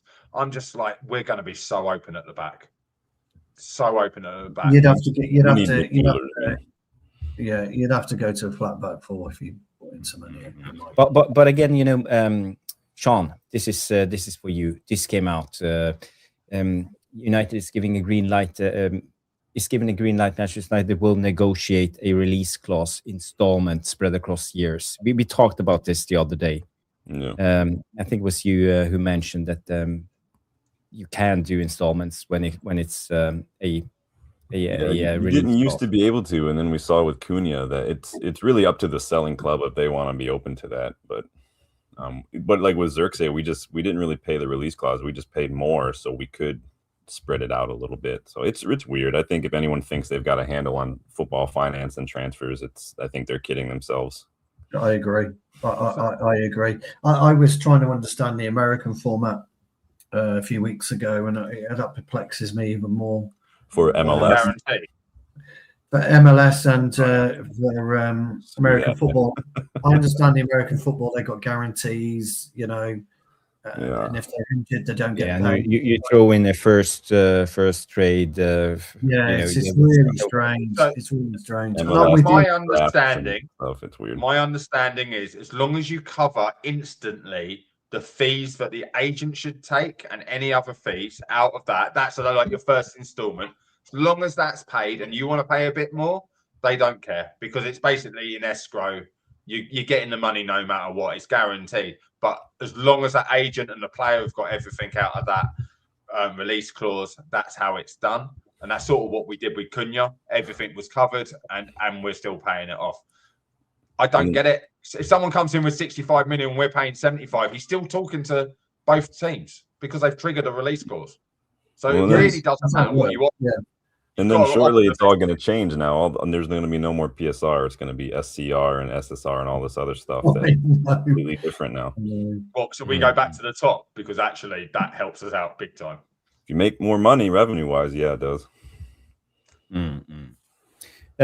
Also on other updates, Elliot Anderson is top of the Manchester United's midfield list. This comes from David Ornstein, tier 1 journalist, but I think that's nothing new. We have talked the Elliot Anderson thing to death. And also this came out 2 hours ago that Roma is prepared to an offer for Joshua Xerxes, a loan deal with an option to buy worth 40 million euros. Romano had it as an advanced deal. within he Italy, did. but this is more or less a done deal. So the only way this is a done deal is if we're getting Semenyo to replace him. I'm sorry, that's the only way it happens. Same with Ugarte. If Ugarte's leaving, we have to guarantee that we're loaning in thingy from Atletico, Gallagher. There has to be. No one's leaving and without replacing. We're too short. I feel like Gallagher is probably the one that we're going to get. He's not my top choice, but I feel like that's who we're going to end up with. He's not a bad choice, though, Sean. No, he's not a bad choice at all. He's upgrade for sure on Ugarte. He's more mobile than Casemiro. He wouldn't be my top choice, but I just feel like that's the way we're going. Yeah. Well, and the last update before we go to the Q&A, this is actually a new one. I haven't seen it before. It's Manchester United liked the RB Leipzig winger Jan Diomande a lot. I don't know what that means. Sean, do you have anything to add on this guy? Yeah, I did a little bit of a scouting report on him last couple weeks ago in one of my scouting report specials. Yeah, just another kind of left-sided wing. He can play anywhere across the front, but he is one of those left side cuts in onto his right. Very rapid, very Rashford-esque, very Garnacho-esque. He's very good, but I mean, he's young. Going to be another young, expensive winger, similar to that El Malik. So left-sided 10 or left wing back in our formation? He would probably be the 10. I don't know if I'd want him stuck out on the wing. He's much better in those. He's probably a little better in those channels than Rashford and Garnacho, but again, it's going to be another expensive one. That's why I asked the question, because it's from what I've seen of him, he's not a crosser. He's a cut in on the right and hit it. Yeah. I don't think it's for us. I don't think it's for us. I think that's a bit of a red herring that maybe his agent's chucked out or we've chucked out maybe. I'm with you, Jarvis. I think the Semenyo deal's pretty much quite down the line, mate. I'm with you. It just feels something don't feel right about it. Look, if Amorim wants him, maybe he's got a position in mind for him. I like him. I think he's a fantastic footballer, but I said to you, didn't I? Where does he fit in? Semenyo, it sort of feels like when Ronaldo came back, it was maybe something that wasn't planned, but when the opportunity popped up, we just want to go do it. Well, I mentioned something like that, Sean, actually, about Isak. When Isak, I mean, he's broke his leg, hasn't he? Which is really unfortunate, for him. But when the Newcastle Isak, you take your chance with him, don't you? If you can get him, you take it. He's one of those players. And I maybe Semenyo, like you say, is. But me and Jarvis were talking about it the other day, weren't we, Paul? And we were looking at his history, and I said, I'd never heard of him until they took a chance on him at Bournemouth. And then was he Bristol Rovers or Bristol City? He's taken Bristol City. He's taken a very similar role, run it into the way that Andy Cole did with his career, actually, because Andy Cole was at Arsenal, didn't make it, had to go to Bristol, did quite well, got his move to Newcastle, who were Bournemouth-esque at that particular time, and then makes the jump to Manchester United. Kind of a late bloomer. You can also mention Harry Kane, for example, like a late bloomer coming into the game and actually doing. I think you're missing the obvious link. It's Eze. This is what Eze did. Went around all these London clubs, got rejected after rejected, got to Reading, and the rest is history. Well, this is his Bristol City. Semenyo got there, the rest is history. He's up and coming. Now, I see Semenyo. I didn't think for Ekitike was going to cut the mustard at Liverpool. Fuck me, I was wrong. Because he weren't that great. He wasn't that great coming forward. He was probably the lowest on the list. And I'll tell you what, there's a boy who's gone, I'm here and I'm here to stay and I'll show you what I can do. And that's what I'm talking about. Our players is an Ekitike's mentality, where Isaac has gone and done the complete opposite. He's gone from being up here going, what do you mean he's playing in front of me? Oh, how comes he's scoring and I'm not scoring? Wrong mentality. I think what you get with Semenyo, though, I do think what you get with Semenyo is that fucking attitude we've been talking about. That real attitude, that want and will to win. I think you'll get that with him. But I'd still prioritize a midfielder.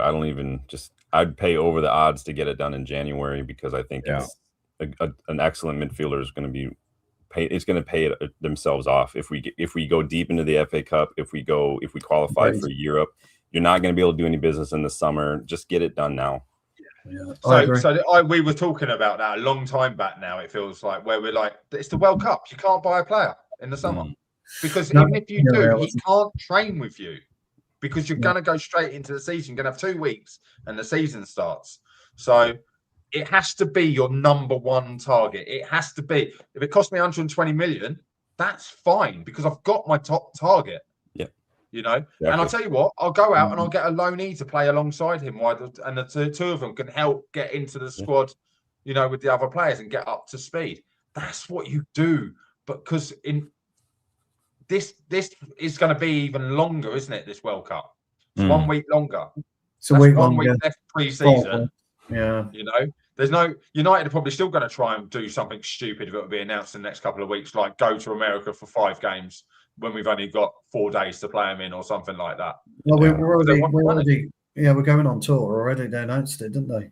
They announced it last year. No, but I mean, like they'll try and fit more games in just to make the revenue for natural days. I think we're going to Asia this year, aren't we? Rather than America, I think. I'm not quite sure. We're doing. I know we're all going. 15 minutes left of the show. We need to do the Q&A. So you know, that wraps up the news part of the show. So many interesting things we could have talked for another hour about all these transfers. But Stu, I want to move you into the driving seat, and you can take it from here. I just want to play the jingle. The Q&A jingle. Get your questions in, guys. Nothing behind you. And get ready. You are free to roast Sean because he's the newbie on the panel. Yes.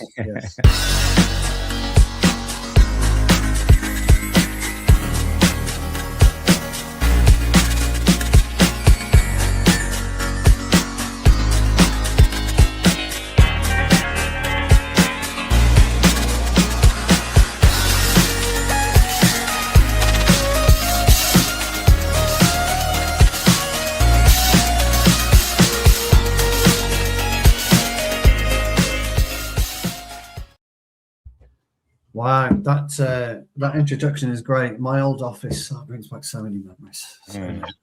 Right, guys, we're trying to keep the show under 2 hours because we're trying to get the algorithm to do something for us. So the Q&A, you are got no longer than 30 seconds each per question, and Jarvis is going to put you on a timer, and that is it, because we are trying something. But get your questions in. You got Sean, Mark, you got Jarvis, all brilliant, all super knowledgeable. So let's get on with it. First one. When your acceptance speech starts to get a little bit too long, I will try to start with this. Play us out. You know, so we know when. It's like the Oscars. Yes. And if I do this, then you know that's it. Good.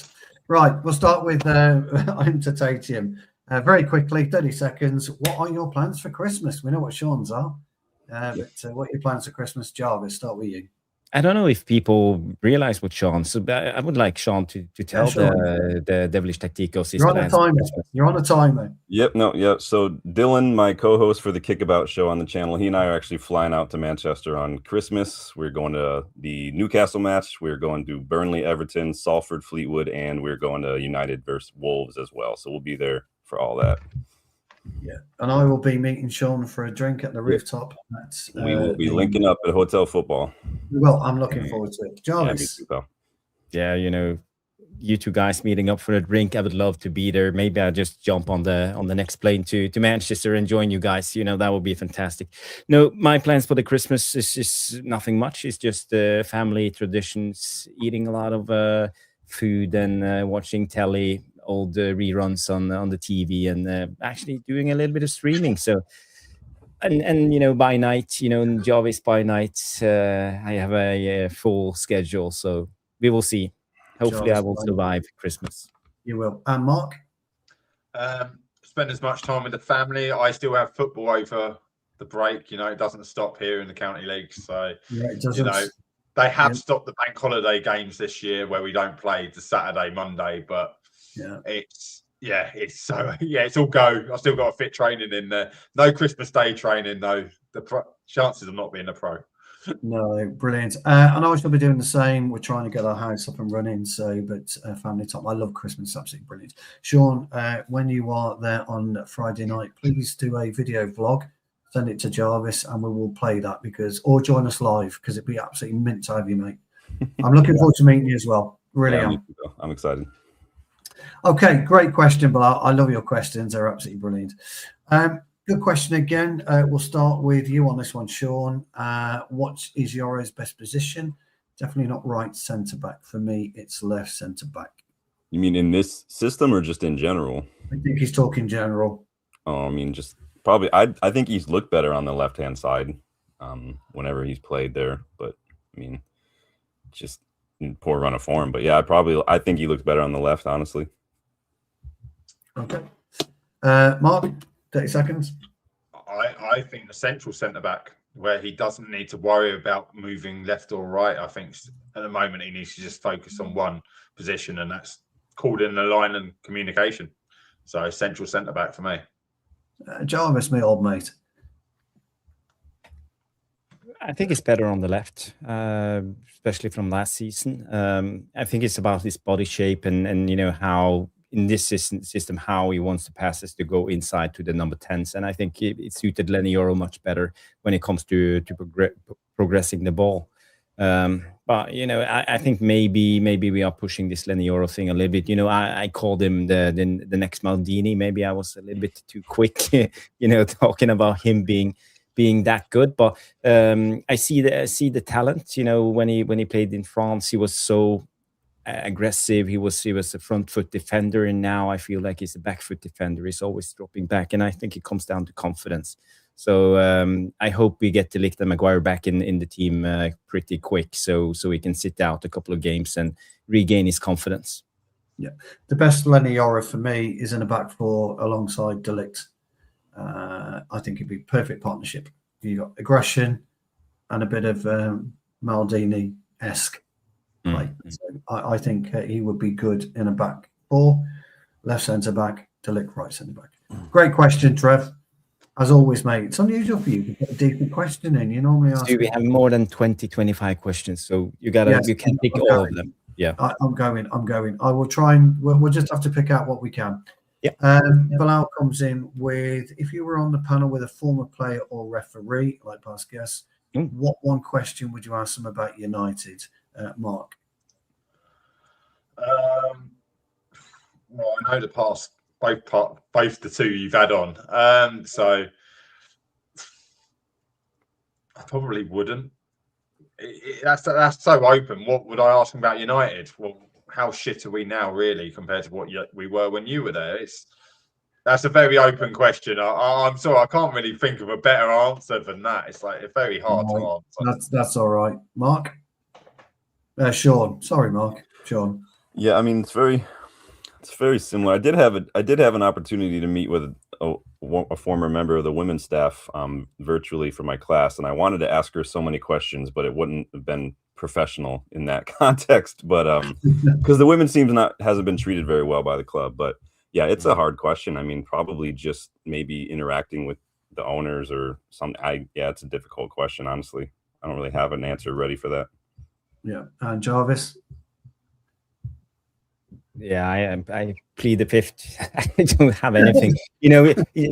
I'm on the spot. I would have to think about this. A former player or a referee. Well, we have had a former referee. We had Keith Hackett on the show a couple of times, and it was very insightful talking about how it was to referee. In the World Cup, the Euros, seeing Maradona and all of this. It's almost legendary and coming up with questions on the spot. We both, Stu and I, we prepared for the Keith Hackett interview. So if you haven't seen it, go back and watch it. Both 2-3 times. I think it was on the show.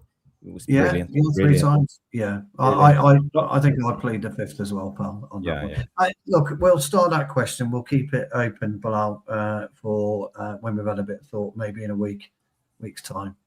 And we have a little super chat to the group of stars. Merry Christmas! Thank you so much from Helge. Helge, you're a legend. Thank you so much for the donation of 20 Norwegian kroners. Thank you so much. Yeah. Quick question from Trev. In your opinion, what is the most important position on the football pitch? For me, it's defence, as you're only as solid as your foundations.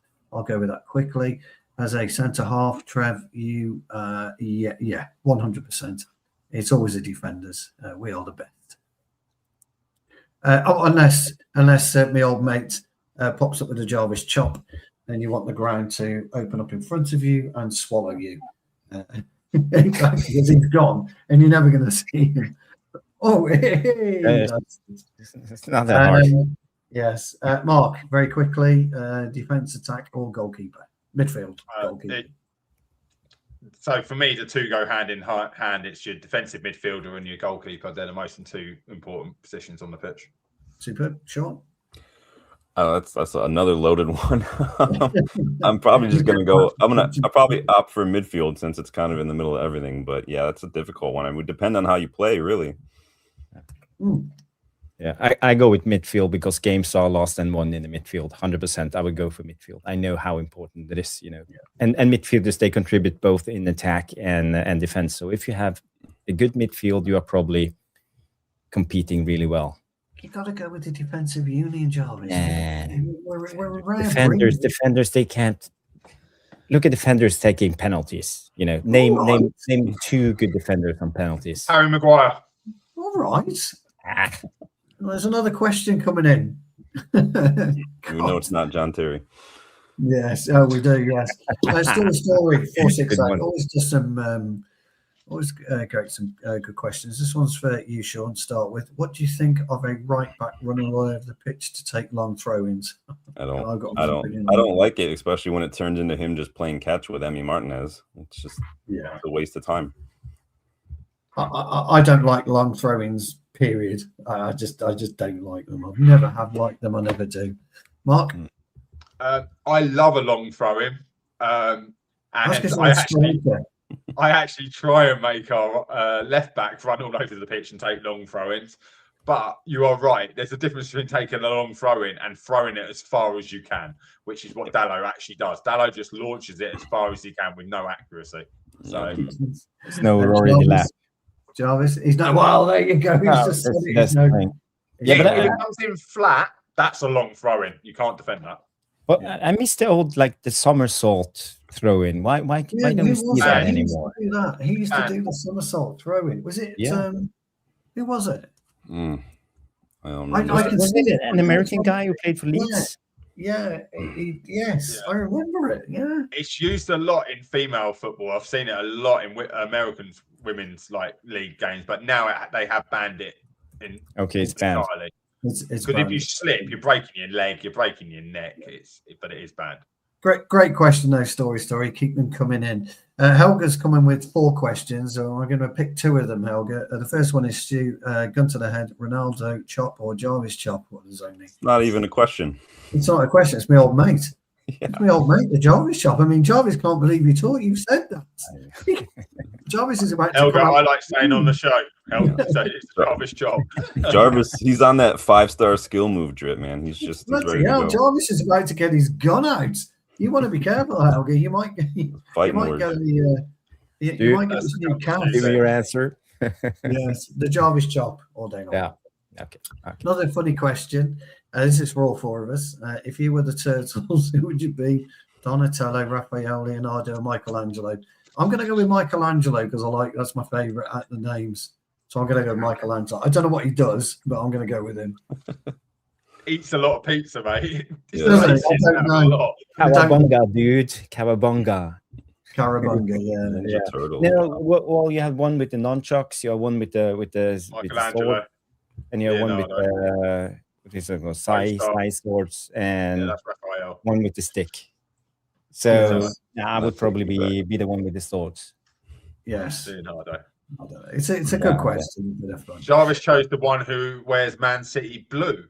Right. So all right. No, I was wearing a blue t-shirt the other week and I got rinsed. That's a Man City. I'm amazed you know this, Mark. Yeah. I've got 2 young boys, like, and I grew up with it in the era of the proper turtles. You know, Jakey used to like the biker mice of, I don't know, outer space. Biker mice from Mars. Wow, that takes That's me it, back. biker mice from Mars, not biker mice Wow. outer space. Biker mice from Mars. Make me feel old. Yeah, mine would be Raphael because he's the moodiest. So that's well, that'd be right. Yeah. Lads, we are coming up to 2 hours on the stream. So, question: if United lose to Newcastle, is Amarin's job safe? Quick yes or no around the panel. Start with you, Jarvis. Yes or no? Yes, it's safe. Mark? Yes. Sean? Yes. I'm going to go with a yes as well. It is a resounding yes. Let's see, what else have we got? Okay, Raymond Strip has come up with a good question as well. Question: who would you sign in the January transfer window to strengthen this team? What's my budget? Yeah, I can go first. You know, it's for me, it's 100%. I would go for James Garner. I think we need a player like him in this team. I think he would stabilize the midfield. He would take responsibility. He would choose a lot of the safer decisions. We would not see the hoof ball all the time, and he could control the tempo a little bit. I think we need this, and you know, the passing progression. You know, how we pass in between and just keep the ball ticking. And also, I like his defensive anticipation, how he reads the game. He never launches into tackles. He just intercepts the ball, and you know, it's high reading of the game, and he's a very intelligent footballer. So, you know, I would go for him. You know, he would be a budget player. Probably could get him for 30 million or something in that bracket. Okay, Sean. I mean, I'm just going hard, and I'm going for Elliot Anderson. Just spend what you need to spend. Get Elliot Anderson. Get going. I think he's a difference maker for finishing higher up the table, going on a deep FA Cup run. I think he just ticks every single box that you're looking for. Yeah, Mark. I would sign 2 players. I would sign Adam Wharton, and I would sign Edison from Atalanta. Okay. I would sign. I think it's Joachim Anderson at Fulham at centre back, because I think he's fucking top. I wanted him when he was at Palace. Wrong. Fantastic centre half. I think he's brilliant. Right. And I would do what Sean suggested. I would go balls out for Elliot Anderson. Those would be my 2 signings. No one mentioned Sander Berge. I'm so disappointed of you guys. You know. Well, that's a bit of that is a bit of a. We should throw 40 million quid in. We should. You're right, but we're not going to do it. And I think we want Anderson or Baleba. That's what I think we want. I also think, like you guys, will get Semenyo in the. There's currently no contact for Baleba. No, I know. I did see that, but they want to keep him until 2027, don't they? So he might miss his window. They can keep him all they want. I've tried to split the questions out so everybody's asked a question. So Jamie has a question for you, Mark. He says, do you agree that player development at this football club is terrible and getting worse? I think Jamie might have moved over to Nuruddin's channel, but yes, I do, but probably not for the reasons most. All the time we are playing a totally different formation, that's going to stop our youth progression. They should be playing the same formations as the first team, because how are you going to step up into a totally different position? Plus, funny enough, we talked about the women's team. The youth team are now being screwed over into the car park for the under-18s with their games. So they're the next ones to take the hit, with the first team are in the training camp and the 18s being moved to converted metal crates from the latest leak out from the training ground. Mm-hmm. But I do believe if you're going to move players up, they have to play in the formation you're expecting for them to do. You can't be expecting 3 strikers to end up as wing backs or 10s, you know, when they're playing in the front 3. Yeah. Jamie, sorry, Jamie, I thought you disappeared. I'm glad you're still in the chat, mate. So I hope you've heard that. Boxing Straight Talk's not got a question, but he's kind of coming with. We were talking about Semenyo. So we like Semenyo within the squad, but we have Cunha and Mbemo and Ahmad. So I think he's asking the question, where would he fit in? Oh, sorry. Mark, sorry, Sean. What's up? Oh, it's gone. Where's he gone? Bloody hell, John. Trigger happy there. I think Boxer Straight Talk's asking where Semenya would fit in. Where do you see him fitting in? I mean, you could probably put him almost anywhere in the front. Honestly, you could. I mean, anyway, I just don't think he should be a priority. But yeah, I think you can put him almost anywhere in front, and he'd probably be just fine. It is what it is. Yes, he's one of those players where you can say if his opportunity is there, but he's still not a priority for me. It doesn't mean he's a bad player. Would you play Sesko or Semenya in a 9? I'd probably play. Yeah, I'd probably put Semenya there. I think Semenya is just more of a finished article at the moment. That's the only way I see him fitting in. Yeah, agree. I would go slightly different.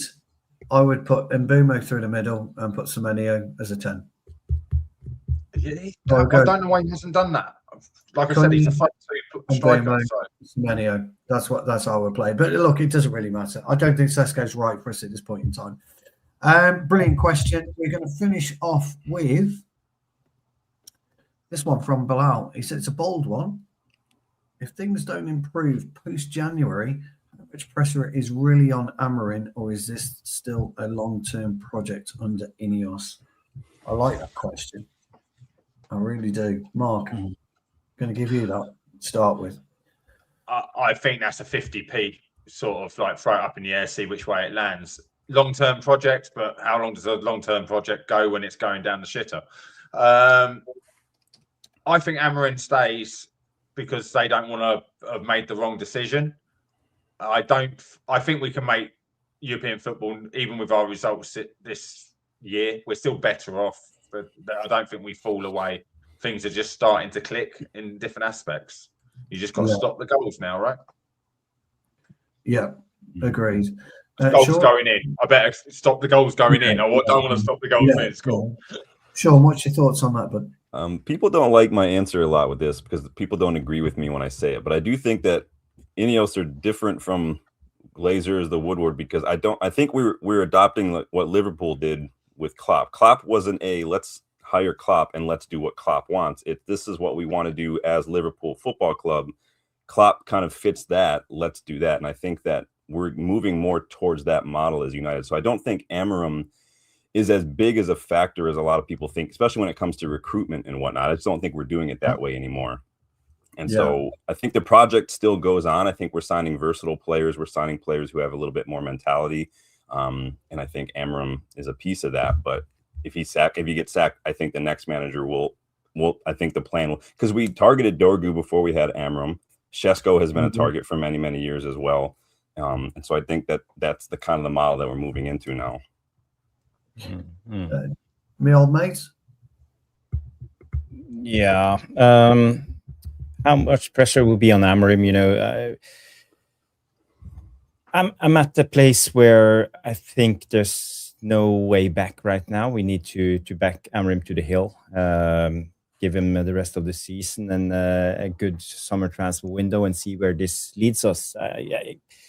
I know it's not the popular opinion. I know that a lot of people have lost faith in Amorim, you know, including myself. I have big doubts about this project, but you know, when we've gone through this almost 2 seasons now and being crap, I think, you know, I want to see the end result, see where it leads us. We never finished the projects, you know. I was also saying we should give Ten Hag more time, at least give him out the season, and I think I still stand with that. That's just my principle. I think we need to just try it for once and see. Maybe we come good, maybe not, but at least we tried. You know, it's like repeating the same mistake over and over again and expecting a different result. You know, this is where we are. We are almost full circle. That picture showed it earlier, but there aren't many players left from that Ten Hag team. So yeah. I'm the same. I think we should see the project out.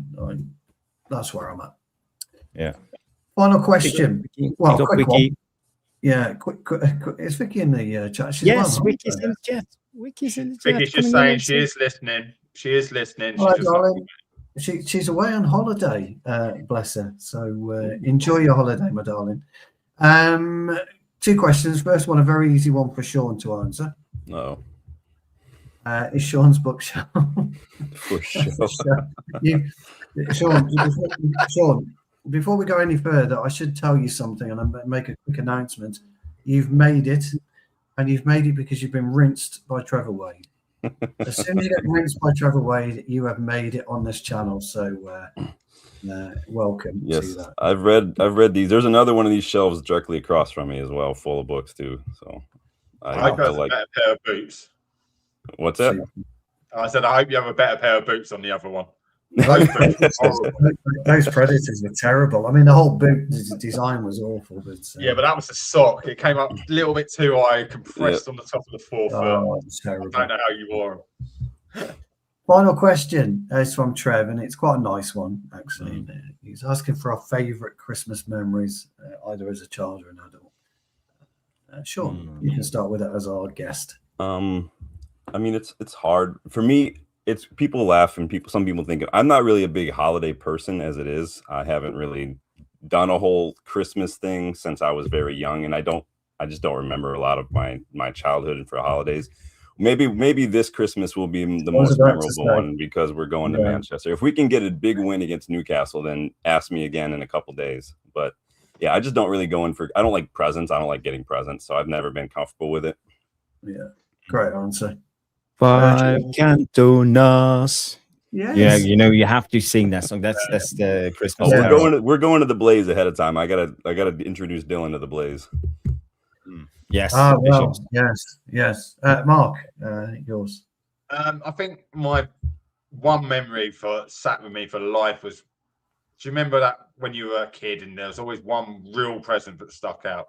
And I remember just waking up and seeing it at the bottom of the bed. Boulder Hill from the cartoon Mask. That was, cars were turned into planes, but it was the base and it was the most expensive. I woke up and I was like, fuck. I didn't swear. I was only about 6, 7, 8. But whatever the equivalent of was that look on your face, like, I know what that is because of the way it was wrapped and the box wasn't unbelievable. Maybe for you it's Tracy Island. I don't know, but no, I've got it. For me, I've got a couple of memories when I was a child. That's the one. Yeah, my mum and dad. We grew up in the 70s as kids. My mum and dad did the best they could. We didn't have a great deal of money, and my dad got me a train set, and it was the fucking best thing I ever had when I was 7 years old. But I tell you what, as a dad, as a parent. When I first took Jakey to Old Trafford as a surprise on Boxing Day when he was 8 years old, to see his face absolutely melted me, and I was trying to hold back the tears. It was terrible. It was horrible. He was so happy. It was absolutely brilliant, and I planned it all. I just bought a new Range Rover Sport at the time, and I got TV screens in the back, so I planned everything. And I got a little fridge freezer in it. So I put a bottle of Glitterberry J2M in it, and he was watching his favourite thing as we went to Old Trafford, and we had exec seats because we'd had a couple of extra season tickets in the family at that particular time, and we were right behind the goal in the exec seats in the international lounge, and he loved it, and it was probably seeing his reaction in his face and the whole trip. He just absolutely loves. So that was one for me. Yeah. For me, I think Christmas has always been about family, and I have older siblings. I'm the youngest one, and it's always been a beautiful, beautiful time. And waking up at Christmas Eve, with excitement, looking at all the presents, and watching Disney on the television, Disney Christmas, and all this. It's just good memories for me, and I understand not everybody's celebrating Christmas, and a lot of people have sad memories of Christmas. It's the holidays are a difficult time for a lot of people. So, and I see Helge coming in here and say Christmas has been very sad for me ever since my dad passed away from cancer. So now I use Christmas Eve to sing and perform for old people's home and kids with disabilities. So it makes me happy to cheer others, and that's the spirit of Christmas. So big up to you, Helge. Big up. I agree. I was talking to a friend of mine today. Actually, we were talking about Christmas and talking about underprivileged kids, and we do a little bit for charity. Our family does, but I was looking at this fucking debacle over the weekend, and Joshua and fucking Jake Paul coming away with $120 million split between them. I just think this world is just fucking disgraceful. And I just wished that they didn't have to earn so much money, and they could have actually done something for kids who can't get a present on Christmas Day, because it breaks my heart if a child can't open a present on Christmas Day. I could buy a lot of presents for those kids for a broken jaw, mate. I'll take that money for a broken jaw. Yeah, it's just it was a debacle. Anyway, it just bothered me. It wasn't a debacle because I was just going to say, brilliant. Yeah. I was just going to say to Helge and the rest of you, if you have a tough time at Christmas, I know it's not for everyone. So my DM is open. Send me a message if you want to talk. I'm always here, so it shouldn't be a problem. Don't be afraid to bother me. I have time. We've got well, first of all, Vicky sent us a super chat, which is yes. Thank you, Vicky. Thank you. Let's get this done. But Helge, I lost my dad through cancer, so I know where you're coming from. Vicky, my darling, what a treasure! You're an absolute treasure. I've never been manager out, but she has been struggling with Amarin. Help me win it over. I think it's going to be a difficult one to help you win over at this point in time.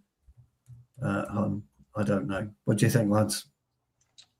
I think you have to take his age and experience into it. Like, he's no different to our players. He's very young in management terms, and he's going to make a lot of mistakes, and he doesn't know how to deal with them.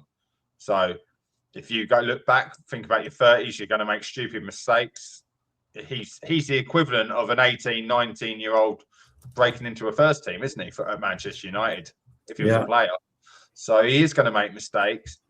I think he's very methodical. I think that's what he doesn't change, because if you can't do number one, why am I going to teach you what to do for number two, number three, number four? Get the basics what I'm teaching you, right? Which I think we've started to do, and that's why we're now seeing slight changes in rotation, because he's like, well, now I can say, can you do this? Can you do that? And we take one step forward to take two steps back. I really do think he needs the full season. We will make Europe, but it's going to be a tough ride. We are strong enough as a squad, and we haven't had the injuries, touch wood, yet, really, have we? We're only picking up one or two injuries. Our biggest problem right now is we've got African players. Yeah. So I reckon if we had those three players, different result against Villa. Okay. Sean, do you want to give Vicky a quick answer? Yeah, my biggest complaint with Amram since last season was just learning from your mistakes and speeding things up a little bit. I'm starting to worry a little bit now, though, that he might be a little bit in over his head just because he is very young and he does seem to be a bit overwhelmed. I mean, even if his pressers sometimes, just some of the things he says, like some of you know, I'm a therapist, and what I hear a lot from people is they say a lot when they don't really know what to say, when they're nervous or when they're stressed, and sometimes they oversay things and they say too much. And I think Amram is starting to do that a little bit. He's just oversharing. He's like with name dropping Amos and Cheeto and Collier last week, I thought was way off over the line. So I think that his inexperience in his youth is showing, and I worry if he's over his head a little bit. Fair enough. And Jarvis. Yeah, it's not up to me. I'm struggling with the same myself. Okay, I'm so in doubt when it comes to Amram. I look at things and I think I'm reaching. Sometimes looking for positivities, looking for patterns, and things to cling on to and defend this manager. But again, when you look at, I've been asking for more control in the games, and I think we had more control yesterday. So. Maybe again, I'm just reaching. Maybe it was just one-off because of the injury list and the AFCON. But if we continue this and try to control the games better, and then maybe I will be more positive to Amorim. But no one knows the future. Maybe we'll get the sack in 3 months, or maybe he will stay on for 5 more years. It's hard to say when it comes to Man United. Vicky, thank you so much, my darling. Hope you're having a great time on your holiday. And Devilish Tacticos and all the panel wish you a very happy Christmas and New Year. Quick one from Rob Taff for me. Sean, have you not heard of the Kronk Gym? I have heard of the Kronk Gym, Rob Taff, but I don't know a great deal about it. Is it Kronkowski? Is it his gym? The ex... Oh, wasn't he a Patriots player, Sean? Oh, no, that's Rob Gronkowski. Gronkowski, that'd be the Gronk gym, no, wouldn't it? So I might have got that wrong. We have a WhatsApp group for some of the members on my channel, and Rob Taff was giving me some shit last night because I don't know anything about boxing. Apparently, this is a big boxing gym, so he was just shocked that I don't live in Detroit. I'm very close to Detroit, but he was just shocked that I didn't know about this place. Well, no, I mean it's led by Emmanuel Stewart. Oh, is it his gym? Is it? Yeah, no idea. No, I've seen Rockies. That's all. That's as close to boxing as I get. I've probably heard of it. Yeah. That's all you need to know. That's all you need to know. Yeah, that's all. I got. Last question, guys. Last question. Are we bold enough to pick the starting 11 for Newcastle? I will. Are we all bold enough or not? Depends on who's fit. Yeah. So he said there'll be no Maguire or Thingy, so that you can leave those two out. Dalot and Maguire will still not be fit. What about midfield? That's what I mean is midfield with Manu and Bruno, because that's a Casemiro will be back, and now you're guessing. Casemiro is fit. Bruno will be back. Bruno will be back. Spent another £2 saying that nobody won her over. I'm sorry. There wasn't a face at Casemiro. That was a face at, oh, wait, what if it's Casemiro and Ugarte and the only one's fit? And then I was like, ah, shit. I'll take Casemiro and Martinez against Newcastle, against Tonali and that. I wouldn't mind that. I wouldn't mind seeing that at all. I would probably I would do that. Yeah, I agree. I agree. Vicky's got one more quick question, then we're going to have to wrap up. The question was best Manchester United DVD. Mine was 1995. I think there's a better VHS video floating around 93, 94 when we Robbo. Yeah, Robbo was in it, and Stevie Bruce. Yeah, I think there's a better for me, better VHS. But I think there was a really good coaching one for Man United done with Umbro, and it had like Brian Robson, McClare, and people like that going through drills. I remember it when I was a kid. VHS cassette, proper old school. Oh, definitely Betamax. But yeah, I definitely remember that, and it was done by Umbro. That was a really good, because you didn't really see training drills put on back then, and I definitely remember it. For those of you who are very young, VHS is like a YouTube video that you put in a giant box under your television. And pray, but it comes out in one piece. Yes. Thomas, you might have to go to a museum if you want to know what that is. The WWF wrestling. Hitman Hart. No, he's not about Hitman Hearns. Him and Hearns and Hagler had one of the best fights. Okay. Absolutely brilliant. Tommy Hitman Hart do have a gym, but it's in Canada. Okay. The Hitman. Guys, I think we need to wrap it up. I know we have people on the panel who have a curfew, or they will sleep on the couch for the rest of the week. So you don't want to ruin Christmas. So she's staying in a hostel right now. I've seen that. I may as well be. I may as well be. It's been a great show, and this one comes in from Helge. He said, guys, Højlund have posted a picture of himself with the trophy he won today and wrote, "This is what a great decision looked like." It's a little bit of a dig. Big dig to Man United. And, Mark, quick comment, quick one, 10 seconds. He's right. At the end of the day, he's scoring goals there, and he's scoring quite good goals, and his confidence is through the roof. So all the best to him. He's gone back there, but he's gone to one of the best teams. So you can't just say it's the league because he's also scoring in Champions League. Mm-hmm. Yeah. I want to thank everybody for tuning in. I want to especially thank Sean for coming on, being on the panel. You know, do you want to give your channel a little shout before we end the show? Nice. Oh yeah, if it's cool with you, yeah. I mean, I appreciate you inviting me on, man. I love it. Yeah, it's United versus everybody, all one word. I mean, it's that pretty much it. I do a lot of scouting reports as well, but it's a lot of match previews, match reactions. Not as tactical as you. I'll tip my hat to you guys, but I am a bit of a scouting nerd, so I do like to look around a lot of different leagues and just look around a lot of hidden gems and future stars. So,